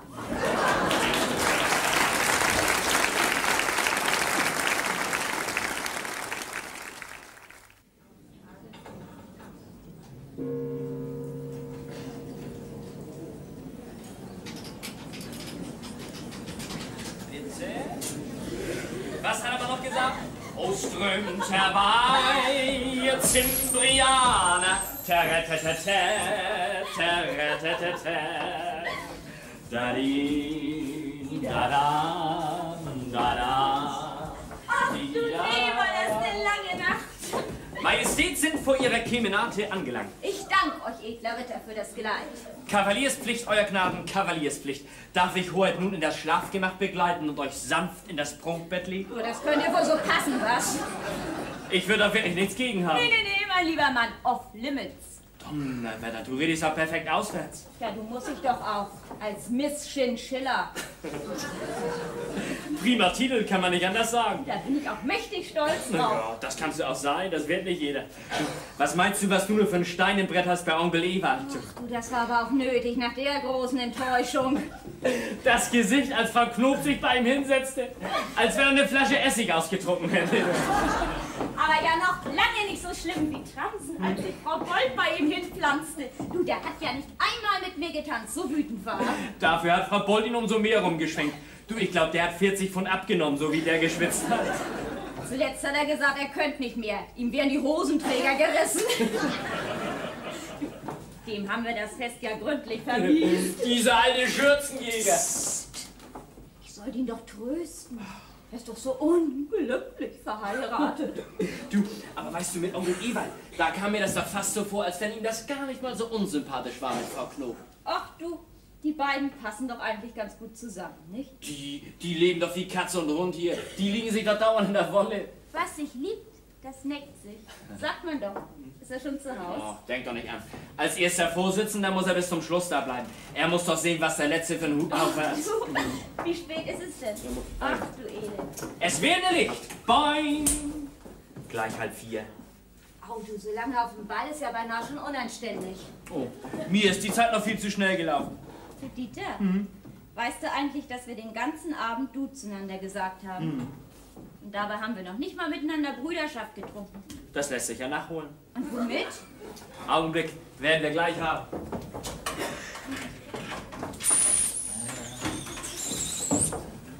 Hier, aus meiner Medizinkiste. Viel ist da nicht mehr drin, aber dafür langt das wohl noch, ne? So, der Mann Prost. Prost, Dieter. Heike.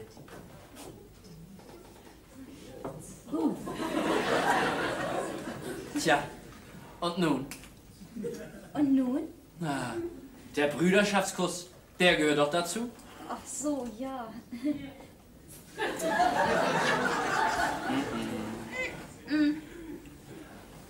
Entschuldige, Heike. Warum entschuldigst du dich denn? Naja, ich dachte, ich, der kleine Meister... Komm, kein dummes Zeug reden. Darauf kommt es an. Ganz allein darauf. Ach, du, war das schön heute Abend, das Fest mit dir. Ich will die ganze Nacht davon träumen und morgen gehen wir miteinander spazieren. Abgemacht? Ich wüsste nicht, was ich lieber täte. Also, gute Nacht, Dieter. Gute Nacht, Heike. Und schlaf gut. Du auch. Ach, du Elend, ich hab keinen Schlüssel. Tja, wo ist der denn? Den hat doch Onkel Ewald für mich eingesteckt, weil ich keine Tasche hatte. Ach, du liebe Zeit. Das ist eine schöne Tasse Tee. Und was nun? Ja, was nun? Ich bin so müde, du, ich könnte umfallen. Tja, mein Süßen. Dem bleibt uns nichts anderes über, als dass wir die Betten tauschen heute Nacht. Wieso das denn? Na, du schläfst in meiner Kammer. Und du? Ich? Och, ich setz mich hier so lange auf die Bodentreppe. Wird ja nicht mehr so lange dauern, bis Onkel Ewald kommt. Die Musik packte doch schon ein, als wir gingen. Och nee, Dieter, du, das will ich nicht. Ach, wieso? Was ist denn dabei? Du meinst so zimperlich. Nun mal zu und rein mit dir in die Haia. Gute Nacht, Dieter. Merkt man dir.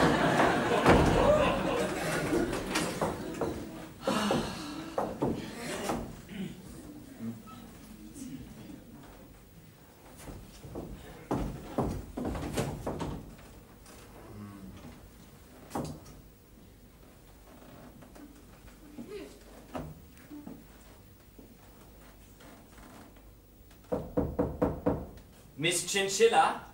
Ja? Mein Pyjama liegt am Fußende. Ach, ist das ein Mädchen. So müde bin ich auch, kann ich nicht anders sagen. Ob sie mich wohl auch ein bisschen gern hat? Oh, ich glaube schon. So. Mensch, die setzt ja bloß keine Flausen in den Kopf. So. Oh. Ein Himmelbett ist das gerade nicht hier. Oh, Heike.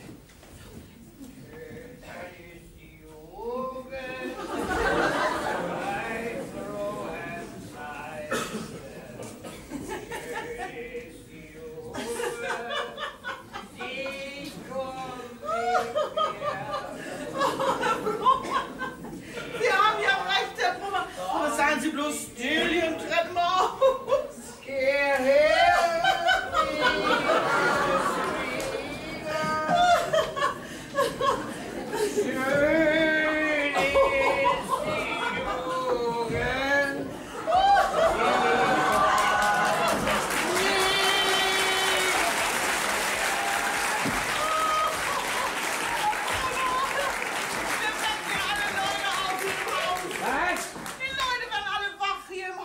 Das ist mir schieden.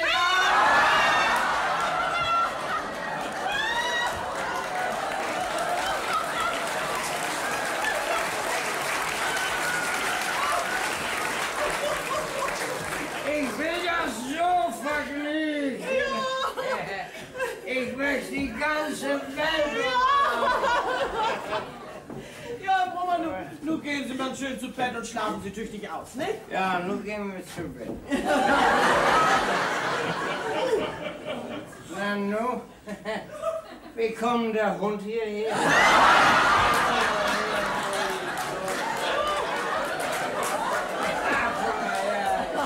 Cäsar! Frau Knob, was sagen Sie dazu? Mein herrlicher Neffe liegt hier im Treppenhaus zum Schlafen. Ja. Nichts als Schererei macht an der Welt. Denn wenn die das Trinken nicht vertragen können, dann sollen sie das doch gefälligst nachlassen.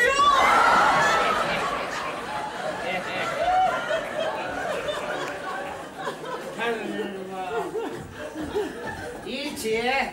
Nee, nicht so, Herr Brummer, nee. Komm, nehmen Sie mal den Karton hier und dann lassen Sie mich das mal machen. Herr Brummer! Ich werde deinem Vater schon zeigen, dass ich was kann. Ja, das ist ja gut, mein Junge, aber nun wach mal auf. Sie können hier doch nicht im Treppenhaus schlafen. Oh, der hat aber einen gesunden Schlaf, was? Der ist weit weg, ne? Herr Brummer, hören Sie mich gar nicht, ich bin das doch Frau Knob. Was? Frau Knob? Ja. Wo bin ich denn? Ach so, ja. Sagen Sie mal, was ist denn passiert, weil Sie hier im Treppenhaus schlafen? Was? Ich? Ach nee. Na, endlich kommt ihr nach Haus. So, hast du deshalb hier im Treppenhaus übernachtet, um das zu kontrollieren? Du wirst lachen, Onkel Ebert. Ja, ich habe auf dich gewartet. Was sagen Sie dazu, Frau Knob? So weit kommt es noch, dass der Neffe den Onkel kontrolliert, weil er nach Hause kommt. Schäm dich, was du! Nicht so laut. Ja, doch laut!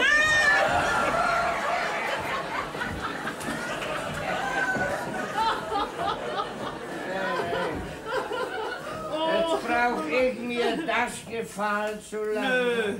Ich kann doch nach Hause kommen, wann ich will. Jawohl. Ja, Onkel Ebert, das kannst du. Aber nun gib mir mal erstmal den Schlüssel, ne? Was für ein Schlüssel? Na, für Heikes Kammer natürlich. Oh. Ja, das könnte ja wohl so passen. Hier ist ein anständiges Haus, ne? Jawohl. Merkt ihr das mal? Ja, Onkel Ebert, nun tümer nicht. Und gib mir den Schlüssel. Heike schläft da in meiner Kammer. Was? In Ihrer Kammer? Ja, Onkel Ebert hatte ja ihren Schlüssel eingesteckt. Ja, und weil ich auch gerne noch ein bisschen schlafen will, bist du wohl so freundlich und rückst den Schlüssel raus, ja? Ninge.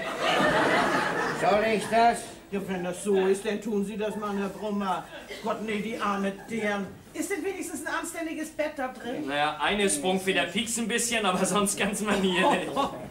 Ja, Sie. Nö. Erst will ich mal nachgucken, nicht? Gib mir mal einen Schubs. Jo, alle.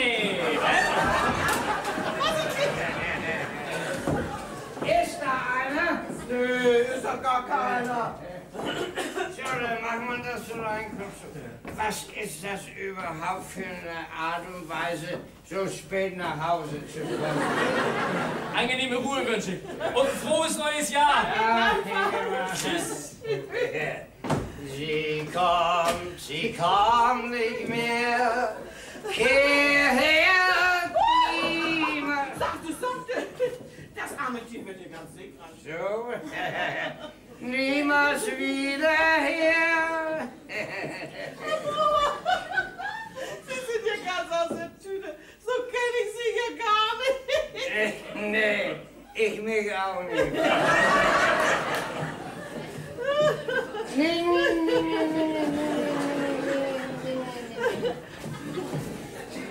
Feines Tier, was? Ja, das mag ja wohl sein, aber sagen Sie mal, was soll ich eigentlich damit? Na, hören Sie mal, Frau Knob, Sie kriegen den Hauptgewinn in eine Thrombose und der Na ja, ist doch wahr. Ich kann das Tier doch nicht mit zu Bett nehmen. Nee. Oh, nee, das geht nicht, ne? Wissen Sie was, Herr Brummer? Können Sie das nicht zu Ihren Kaninchen in den Kasten tun? Ja, das kann ich, das werde ich mal gleich machen. Jo. So. Aber vorsichtig. Nee, das geht nicht. Das geht nicht. Nee, das geht wirklich nicht. Warum denn nicht? Nee, das ist nämlich ein Bock.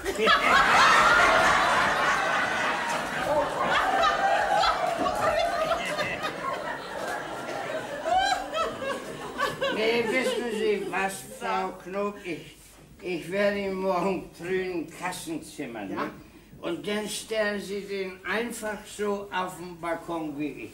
Ja, und dann laufe ich jeden Tag los und hole Kaninchenfutter, nicht? Ja. Nee, das Tier kommt in die Pfanne. Nee, das kann ich als erster Vorsitzender vom Kaninchenzuchtverein Cimbria nicht zulassen, dass so ein wertvolles Tier geschlachtet wird. Nein? Na gut, dann wird es Ihnen verschenkt. Sehen Sie, Frau Knob, so sind Sie eben, das merke ich doch immer wieder. Nicht? Ich wollte Sie überhaupt noch mal was fragen. Ja. Frau. Aber vorsichtig, Herr Brummer! Vorsichtig! Ja, Sie müssen nun nicht denken, dass ich dumm bin. Nein. Das bin ich nämlich nicht. Ach. Aber ich muss da mal was von der Seele haben. Ja, wo drückt der Schuh denn, Herr Brummer? Naja, Sie mögen mich ja nicht, das weiß ich ja nicht. So, wer sagt das denn? Mein Instinkt. Ah. Und Frau Boll. Ach, Frau Bold. Ja, dann wird es ja wohl stimmen, ne? Ja, das tut es auch, denn Sie haben zu meinem Kapitän haben Sie Pickeldinge gesagt. Und zu mir haben Sie Miesepille gesagt. Oh, Brummer. Naja, nun, Sie haben ja recht, Frau Knob. Ich bin ja auch so ein alter Miesepickel. Aber wenn man immer so alleine ist, nicht, dann wird man mit der Zeit verknattert. Ja. Aber das ist Ihnen ein bisschen reichlich spät eingefallen, Herr Brummer, ne? Spät? Ja. Ach so, ja. Ja, spät, aber noch nicht zu spät. Nein. Denn 65 ist doch noch kein Alter, nicht? Ist es nicht. Und sieh mal, Frau Knob, Sie sind doch auch immer so allein, nicht? Und Sie sind doch noch eine Frau in den besten Jahren, nicht? Na, das war ein bisschen übertrieben. Besten Jahre. Nee, Herr Brummer, von mir ist der Rahmen ab. So? Ja. Nö.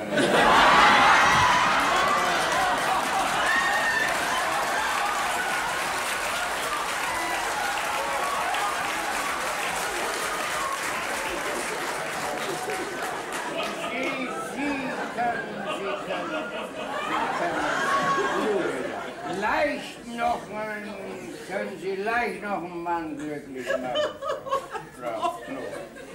Ich glaube, jetzt tun Sie aber, wissen Sie was? Sowas bespricht man doch besser, wenn man nüchtern ist, nicht? Wissen Sie, ich koche jetzt eine schöne Tasse Kaffee und die trinken Sie bei mir und dann gehen Sie rüber und schlafen schön aus. Ja, das machen wir. Und da habe ich mir extra für Sie den Bart abgenommen. Für mich? Ja, für Sie auch. Oh. Nun kommen Sie mal, Herr Brummer, ehe Frau Bold uns hört, denn sonst gibt es hier wieder den schönsten Tratsch, nicht? Nee, also auf Frau Bold lasse ich ja nun nicht kommen, nicht? Nee, die hat so schön die Treppe für mich gemacht. Und dann hat sie mir einen großen Teller voll Berliner vor die Tür gestellt. Was hat sie? Ja, ich habe ihr das ja natürlich bezahlt, nicht? Aber wer tut das heutzutage noch, nicht? Sie hat sich das bezahlen lassen? Ja, das habe ich eben. Kommen Sie, Herr Brummer, davon muss ich noch mehr hören. Ja, sie kommt, nicht mehr.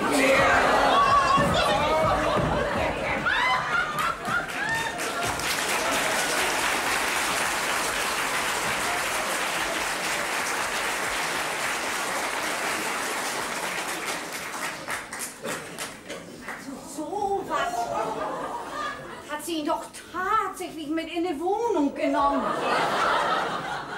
Nee, auch doch was für eine Frau. Also nicht für einen Funken Ehrgefühl. Dass er da auf reinfällt, verstehe ich ja nicht. Na ja, Männer. Wenn die mal ein bisschen Schnaps im Bauch haben, dann lassen sie aber alle Hemmungen fallen. Und sowas will nur Beamter sein. Kann man sich ja gar nicht wundern, wenn das so aussieht in Deutschland. Aber dass der Dösball das auch noch ausgerechnet sagen muss mit den Berlinern und mit der Treppe. Ich sehe mich doch wieder zwischen rauskommen. Oh Gott, ich bin schon nicht auf den Kopf gefallen. Mir wird schon was einfallen. Na nun, kommt doch noch einer. Tatsächlich, Tramsen. Ja, was will der denn noch hier oben um diese Zeit? Ja, mein. Schnell nach dem Trockenboden, da sieht er mich nicht.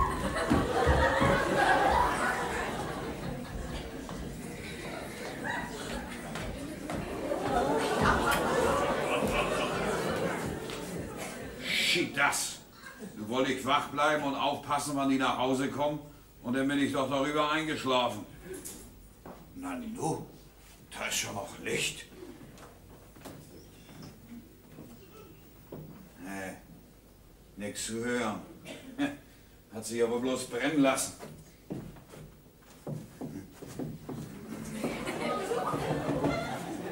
Fräulein Heike. Fräulein Heike, ich bin das, Tramsen. Fräulein Heike, hören Sie mich? Ja. Fräulein Heike, machen Sie doch mal auf. Ich will mal eben was durchlangen. Ich hab was für Sie. Herr Tramsen? Was wollen Sie denn von mir? Auch ich wollte ihm bloß ein gutes neues Jahr wünschen. Und mich bei Ihnen entschuldigen, will ich nicht einmal mit ihm getanzt habe. Ach, hat das nicht Zeit bis morgen? Nein, das lässt mir keine Ruhe. Ich habe keine Augen zugemacht. Oh, das tut mir aber leid für Sie. Mann zu, machen Sie doch mal auf. Bloß eine kleine Spalte. Ich will mal eben was durchlangen. Was denn da draußen? Ach, ich habe hier eine schöne Mettwurst für Sie. Eine Mettwurst? Oh!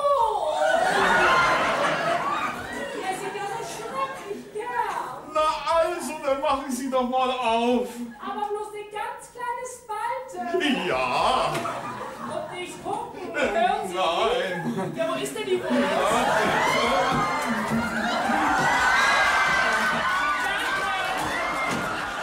Oh, da kommt einer. Lassen Sie mich rein. Man darf mich hier nicht sehen. Nein, das geht auf keinen Fall. Gehen Sie schnell zum Boden rauf, da findet Sie keiner. Sieht das gerade aus?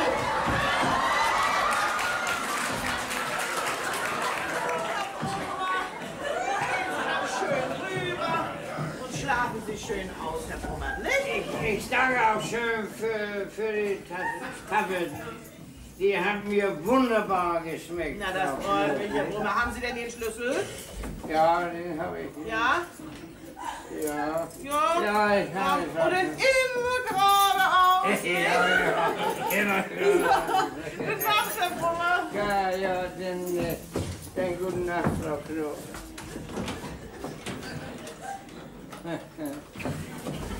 Da streiten sich die Leute rum, wohl um das werte Glück.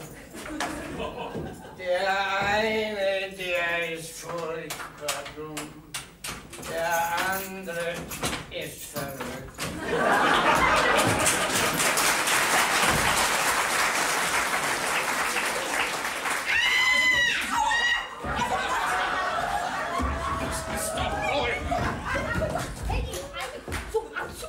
Ja, was haben Sie hier als Nachtgespenst auf dem Boden rumzukriegen?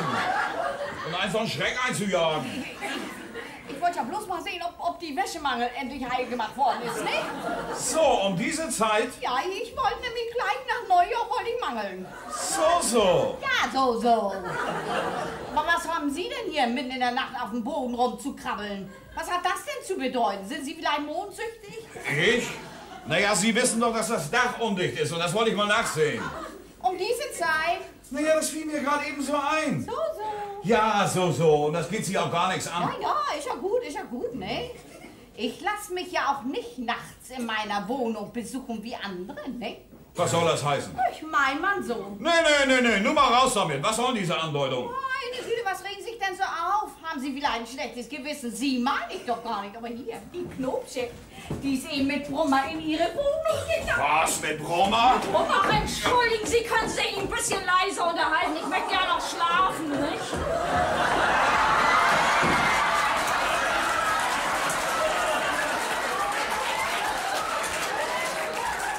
Ja, das war doch... Herr Trate, schläft die doch tatsächlich bei ihm im Zimmer? Da müssen Sie sofort was gegen unternehmen. Haben Sie gehört? Gar nichts höre ich. Und da will ich Ihnen mal was sagen. Wenn Sie ein Wort darüber reden, was hier los ist und was Sie hier gesehen haben, dann kriegen Sie das ganz gehörig mit mir zu tun. Na. Haben Sie das begriffen, Sie Sappelkatrin? Was ich gesehen habe ich ja wohl gesehen. Da kann ich darüber reden, nicht? Na, der scheint auch keine reine Weste anzuhaben, der Tramsen. Ich krieg das ja doch noch raus, was der hier nachts auf dem Trockenboden zu suchen hatte. Ich frag einfach morgen früh mal seine Frau.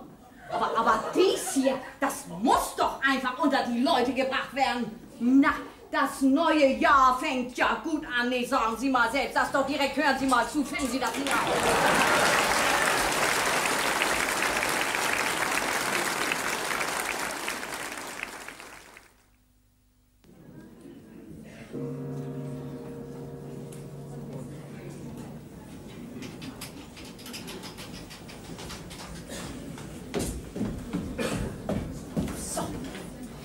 Ja wohl endlich mal bei der Madame anbimmeln.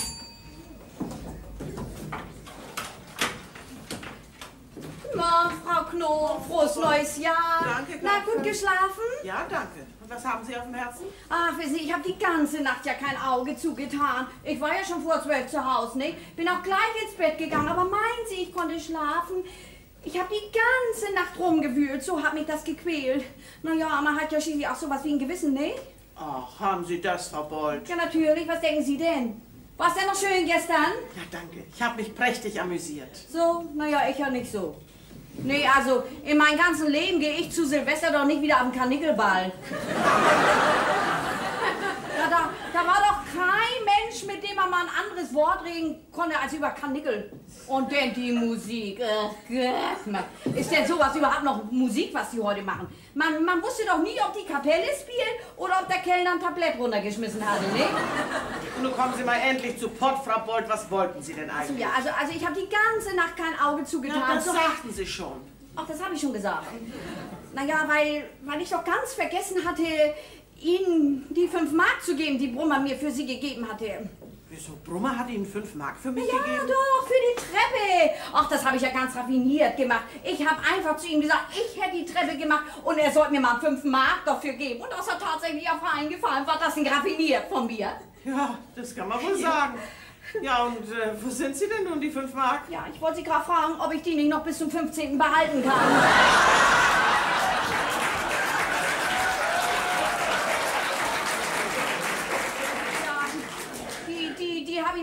ja Tim gegeben, weil der mir sonst keine Brötchen mehr bringen wollte, bloß weil ich mal ein paar Wochen nicht bezahlt habe, nicht?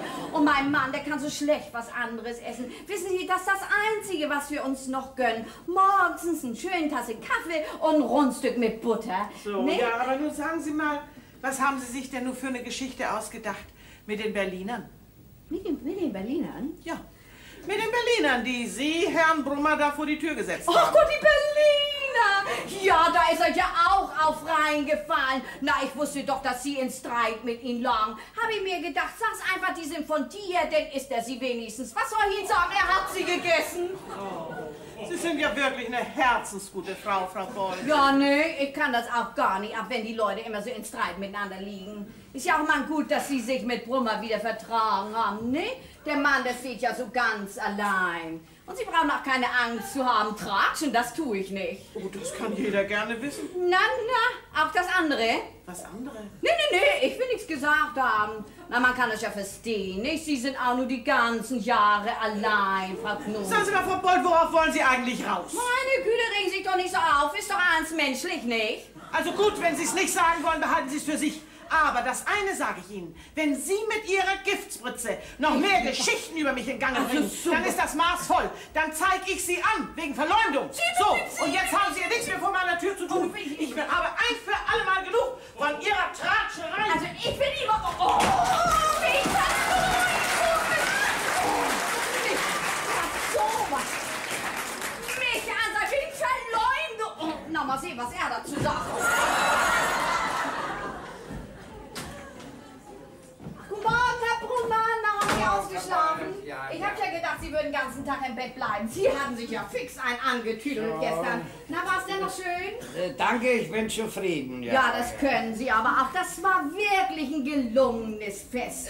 Bloß schade, dass ich nicht bei Ihnen sitzen konnte, ne? Aber Sie haben sich ja auch ganz gut mit Frau Knob unterhalten, ne? Ja, das habe ich. Ach ja, das freut mich richtig für Sie. Sie kommt so wenig unter Menschen. Und wie sah sie nett und adrett aus gestern, nicht? Sonst noch was? Ja, das man auch bloß nebenbei, Herr Brummer. Ich wollte Ihnen nur sagen, Sie sollen mal ein bisschen mehr Acht auf Ihren Neffen geben, ne? Auf meinen Neffen? Ja, ich meine, mir geht das ja nichts an, aber man weiß ja, wie das so geht, ne? 1, 2, 3 ist das Malheur da. Was meinen Sie damit, Frau Ja, ich Boll? meine, Sie brauchen ihr nicht gerade erzählen, dass ich das gesagt habe, aber wissen Sie, was ich gesehen habe? Na? Die Dejan war doch tatsächlich heute Nacht bei ihm im Zimmer. Ja, ich weiß, er ist ein netter Junge, er kann nichts dafür, aber die Dejans heutzutage, oh, aua. Das stimmt aber nicht, Frau Boll, was Sie mir da sagen. Was? Das stimmt nicht? Nein, mein Neffe war gar nicht in seiner Kammer. Und nur will ich Ihnen mal in aller Ordentlichkeit mal was sagen. Bleiben Sie mir in Zukunft von der Tür mit Ihren Lügen und Tratschgeschichten. Mit meinen Lügen? Da will ich nichts mehr von wissen. Herr Brummer, ich will Ihnen das... Oh! War nicht in sein Zimmer, das kann er mir doch nicht erzählen. Oh, hier steckt ja wohl die ganze Bagage unter einer Decke. Na, warte, Tramsen soll das bezeugen. Wollte ja sowieso seine Frau noch fragen, was der hier nachts auf dem Trockenboden zu suchen hat. Oh Gott, der Kriminal.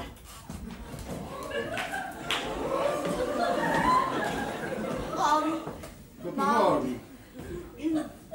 Ach, Sie wollen wieder zu Frau Knob. Wenn Sie nichts dagegen haben. Oh nein, ich bewahre. Ist auch gut, dass Sie sich hier mal ein bisschen kümmern, nicht? Ich meine, so geht das hier im Haus ja auch nicht weiter mit diesen ewigen Tratschereien, nicht? Tratschereien? Nee, ich will nichts gesagt haben. Nachher heißt das wieder, ich bin diejenige, welche, nicht? Und ich habe gar keine Zeit.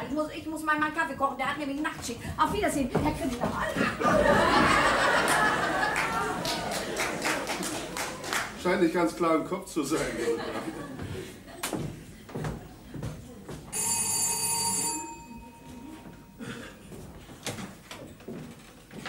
Herr Seefeld. Guten Tag, Frau Knob. Ja, ich hätte gerne mal meine Tochter gesprochen. Ist sie da? Leider nein. Ist gleich nach dem Mittagessen weggegangen. So. Schade. Gar nicht schade. Wenn ein Vater sich so wenig um seine Tochter kümmert, hat er selber Schuld, wenn sie ihre eigenen Wege Aber liebe geht. Frau Das Knob- sollte Ihnen doch zu denken geben, dass Ihre Tochter zu mir gekommen ist. Ja, das gibt mir auch zu denken. Deswegen bin ich nämlich hier. Deswegen? Ich habe eingesehen, dass ich einen großen Fehler gemacht habe. Hoffentlich ist es nicht zu spät. Nein, das glaube ich nicht. Nein? Aber wenn es so ist, entschuldigen Sie bitte vielmals, dass ich so mit Ihnen gesprochen habe. Schon gut, Frau Slob, Sie haben ja recht. Oh, da kommen Sie schon! Ja, Sicher doch! Darf der die Dinger zeigen? Entschuldigung. Vater? Fräulein Heike, ihr Lassen Sie Vater- nur, das mache ich schon selbst, Frau Knob. Guten Tag, mein Kind. Tag, Vater. Ach, würden Sie beide wohl so freundlich sein und uns eine Weile allein lassen werden? Aber würden Sie nicht bitte lieber rein? Nein, lassen Sie nur, Frau Knob. Das kann ich auch hier erledigen. Wie Sie wollen. Was spazieren, mein Kind? Ja, wir haben einen wunderschönen Spaziergang gemacht. Schade, ich wollte dich gerade zu einem Spaziergang abholen. Was, du? Ja, aber das hast du doch Noch nie getan, ich weiß. Ja, mein Kind. Ich habe mich entschlossen, den ganzen Betrieb abzugeben. Du willst... Verkaufen oder verpachten, ja, ich weiß noch nicht. Jedenfalls will ich raus, damit du mir nicht davonläufst. Vater! Na, bist du nun mit mir zufrieden? Ja? Du, Augenblick mal, ich Ja? hab eine Idee! Dieter! Ja, was ist? Will er dir was? Dieter, die Autoreparaturwerkstatt von Seefeld ist zu verpachten. Hättest du nicht Lust? Hm? Vater, darf ich dir Dieter... Ich meine Herrn Brummer vorstellen? Brummer? Angenehm. Ja. Ach, sagen Sie, sind Sie verwandt mit der Firma Brummer aus der Schützenstraße? Ja, das ist mein Vater. So. Du, Vater, Dieter, ich meine natürlich Herr Brummer, nicht? Der sollte morgen bei dir als Meister anfangen. Wäre es dir nun recht, wenn er als Pächter oder... Oder? Ich meine ja mal nur so, nicht? Naja, wenn er der Sohn vom alten Brummer ist, habe ich nichts dagegen. Mit dem alten Brummer habe ich zusammen gelernt. Allererster Fachmann. Ja, wenn der Sohn es auch ist, dann will ich ihn wohl als Pächter oder auch als oder in Betrieb aufnehmen. Freut mich. Oh no! Herr Brummer! Was hier los? Ist mein Vater nicht wieder? Oh Gott, ich bin ganz durcheinander. Vater will das Geschäft an Dieter abgeben. Ist das nicht prima? Ist das wahr? Das freut mich Herr aber, mein Seefeld, das wollen Sie tun, oberes Glück. Ich bin so glücklich. Nein, Sie kommen jetzt hier raus, aber ich sag Ihnen nicht. Lass mich hier doch nicht als Lügner stehen. Lass ich nicht auf hier sitzen. Sie sollen das bezeugen. Was soll Herr Tramsen bezeugen, Frau Dass Boll? die Deren heute Nacht in seiner Kammer war. Tja, was gibt es da zu bezeugen? Das stimmt ja. Da hört ihr das? Ich lieb das selbst. Schreiben Sie das mal gleich auf, Herr Kriminal. Ja, aber er war doch gar nicht in seiner Kammer, das habe ich ihm doch schon mal erzählt. War nicht, das können Sie mir doch nicht erzählen. Wo war er denn? Da in der Kammer hat er geschlafen. Na, das wird ja immer schlimmer. Wir haben mal für eine Nacht die Betten getauscht, wenn Sie nichts dagegen haben. Ach, denn stimmt das auch wohl nicht, dass Herr Brummer bei Frau Knob geschlafen hat, nicht? Was fällt Ihnen ein, Sie? Das ist ja unerhört. Herr Brummer hat eine Tasse Kaffee bei mir getrunken. Wer sich entschuldigt, klagt sich ja an, Frau Knob. Moment mal, Frau Boll. Du bringst hier mal nichts in Gange, das kann ich bezeugen. Ich habe nämlich gesehen, dass Brummer in seine Wohnung gegangen ist. Also wieder ein Windei, Frau Boll. Ach, Sie, Herr Tramsen, was hatten Sie denn noch hier oben zu tun um die Zeit? Sehen, ob das Dach dicht ist. Wollte ich auch, Sie Schreckschraube, Sie. Und wenn Sie noch einmal Ihre Nase in Sachen stecken, die Sie nichts angehen, dann sollen Sie noch ganz was anderes erleben, Sie Schludertante, Sie. Na, Herr Tramsen, nun mal nicht so hart. Naja, ist doch wahr, am nächsten ist das Weib ein gutes Haar. Herr Tramsen, Sie haben doch zu Frau Knob gesagt, dass es verboten wäre, die Kammer zu vermieten, damit Sie ganz beruhigt sind. Ich ziehe wieder aus, denn es ist wohl endlich Ruhe im Haus. Naja, das kann ich Ihnen ja auch gar nicht verdenken. 200 Mark für solche Dachkammer zu nehmen, unerhört ist das ja sowas. Wer sagt das denn? Hat Frau Bold gesagt. Ja, das ist unerhört. Kein Pfennig habe ich dafür genommen. Ja, wenn sie das getan hätte, würde sie das ja auch nichts angehen, nicht? Denn sie tun ja auch, was sie nicht dürfen. So, was denn zum Beispiel? Sie machen Nitribit in die Wurst.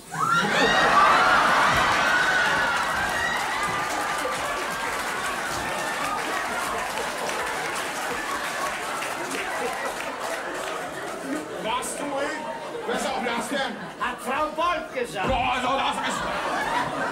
Na, Onkel Ewald, sei du mal ganz ruhig. Du hast nämlich auch keine reine Weste. Ich? Wieso nicht? Na, du lässt doch dauernd das Licht im Kellergang brennen. Wer hat das gesagt? Ja, hat Frau Bold gesagt. Herr Brummer Junior, fassen Sie sich mal an Ihre eigene Nase. Denn Sie haben mir ja immer die Tüten mit den Brötchen geklaut, nicht? Was, ich? Wer hat das gesagt? Hat Frau Bold gesagt. Hat gesagt, hat Frau Also an mir bleibt ja nur wohl alles hängen. Das gar nicht wahr, Herr Kriminal. Ich habe nur gesagt, was ich gehört habe. Ja, und dann selber immer noch so ein bisschen dazu gedichtet. Da sehen Sie, wie man vorsichtig sein muss, Frau Bold. Lügen haben kurze Beine. Was meinen Sie, wenn wir Sie nun anzeigen? Sie wissen doch, 3 bis 4 Jahre Zuchthaus kriegt man für sowas. Nicht, Herr Kriminal? 3 bis 4 Jahre? Lebenslänglich würde sie kriegen. Sehen Sie? Also mir soll das eine gute Lehre sein. In meinem ganzen Leben sag ich kein Wort wieder, das schwöre ich. Na. Naja, dann wollen wir diesmal noch mal Gnade für Rechter gehen lassen. So, und ich bin dafür, dass wir Schluss machen und unser Glas leeren auf den Hausfrieden und auf ein gutes und gesundes neues Eine Jahr. glänzende Idee. Wie ist es, Frau Bold? Trinken Sie auch auf den Hausfrieden? Aber natürlich. Ich bin ja von Natur aus ein friedliebender Mensch, nicht? Ich tratsch ja nicht über andere Leute rum wie Frau Tim hier unten. Wissen Sie, was die neulich...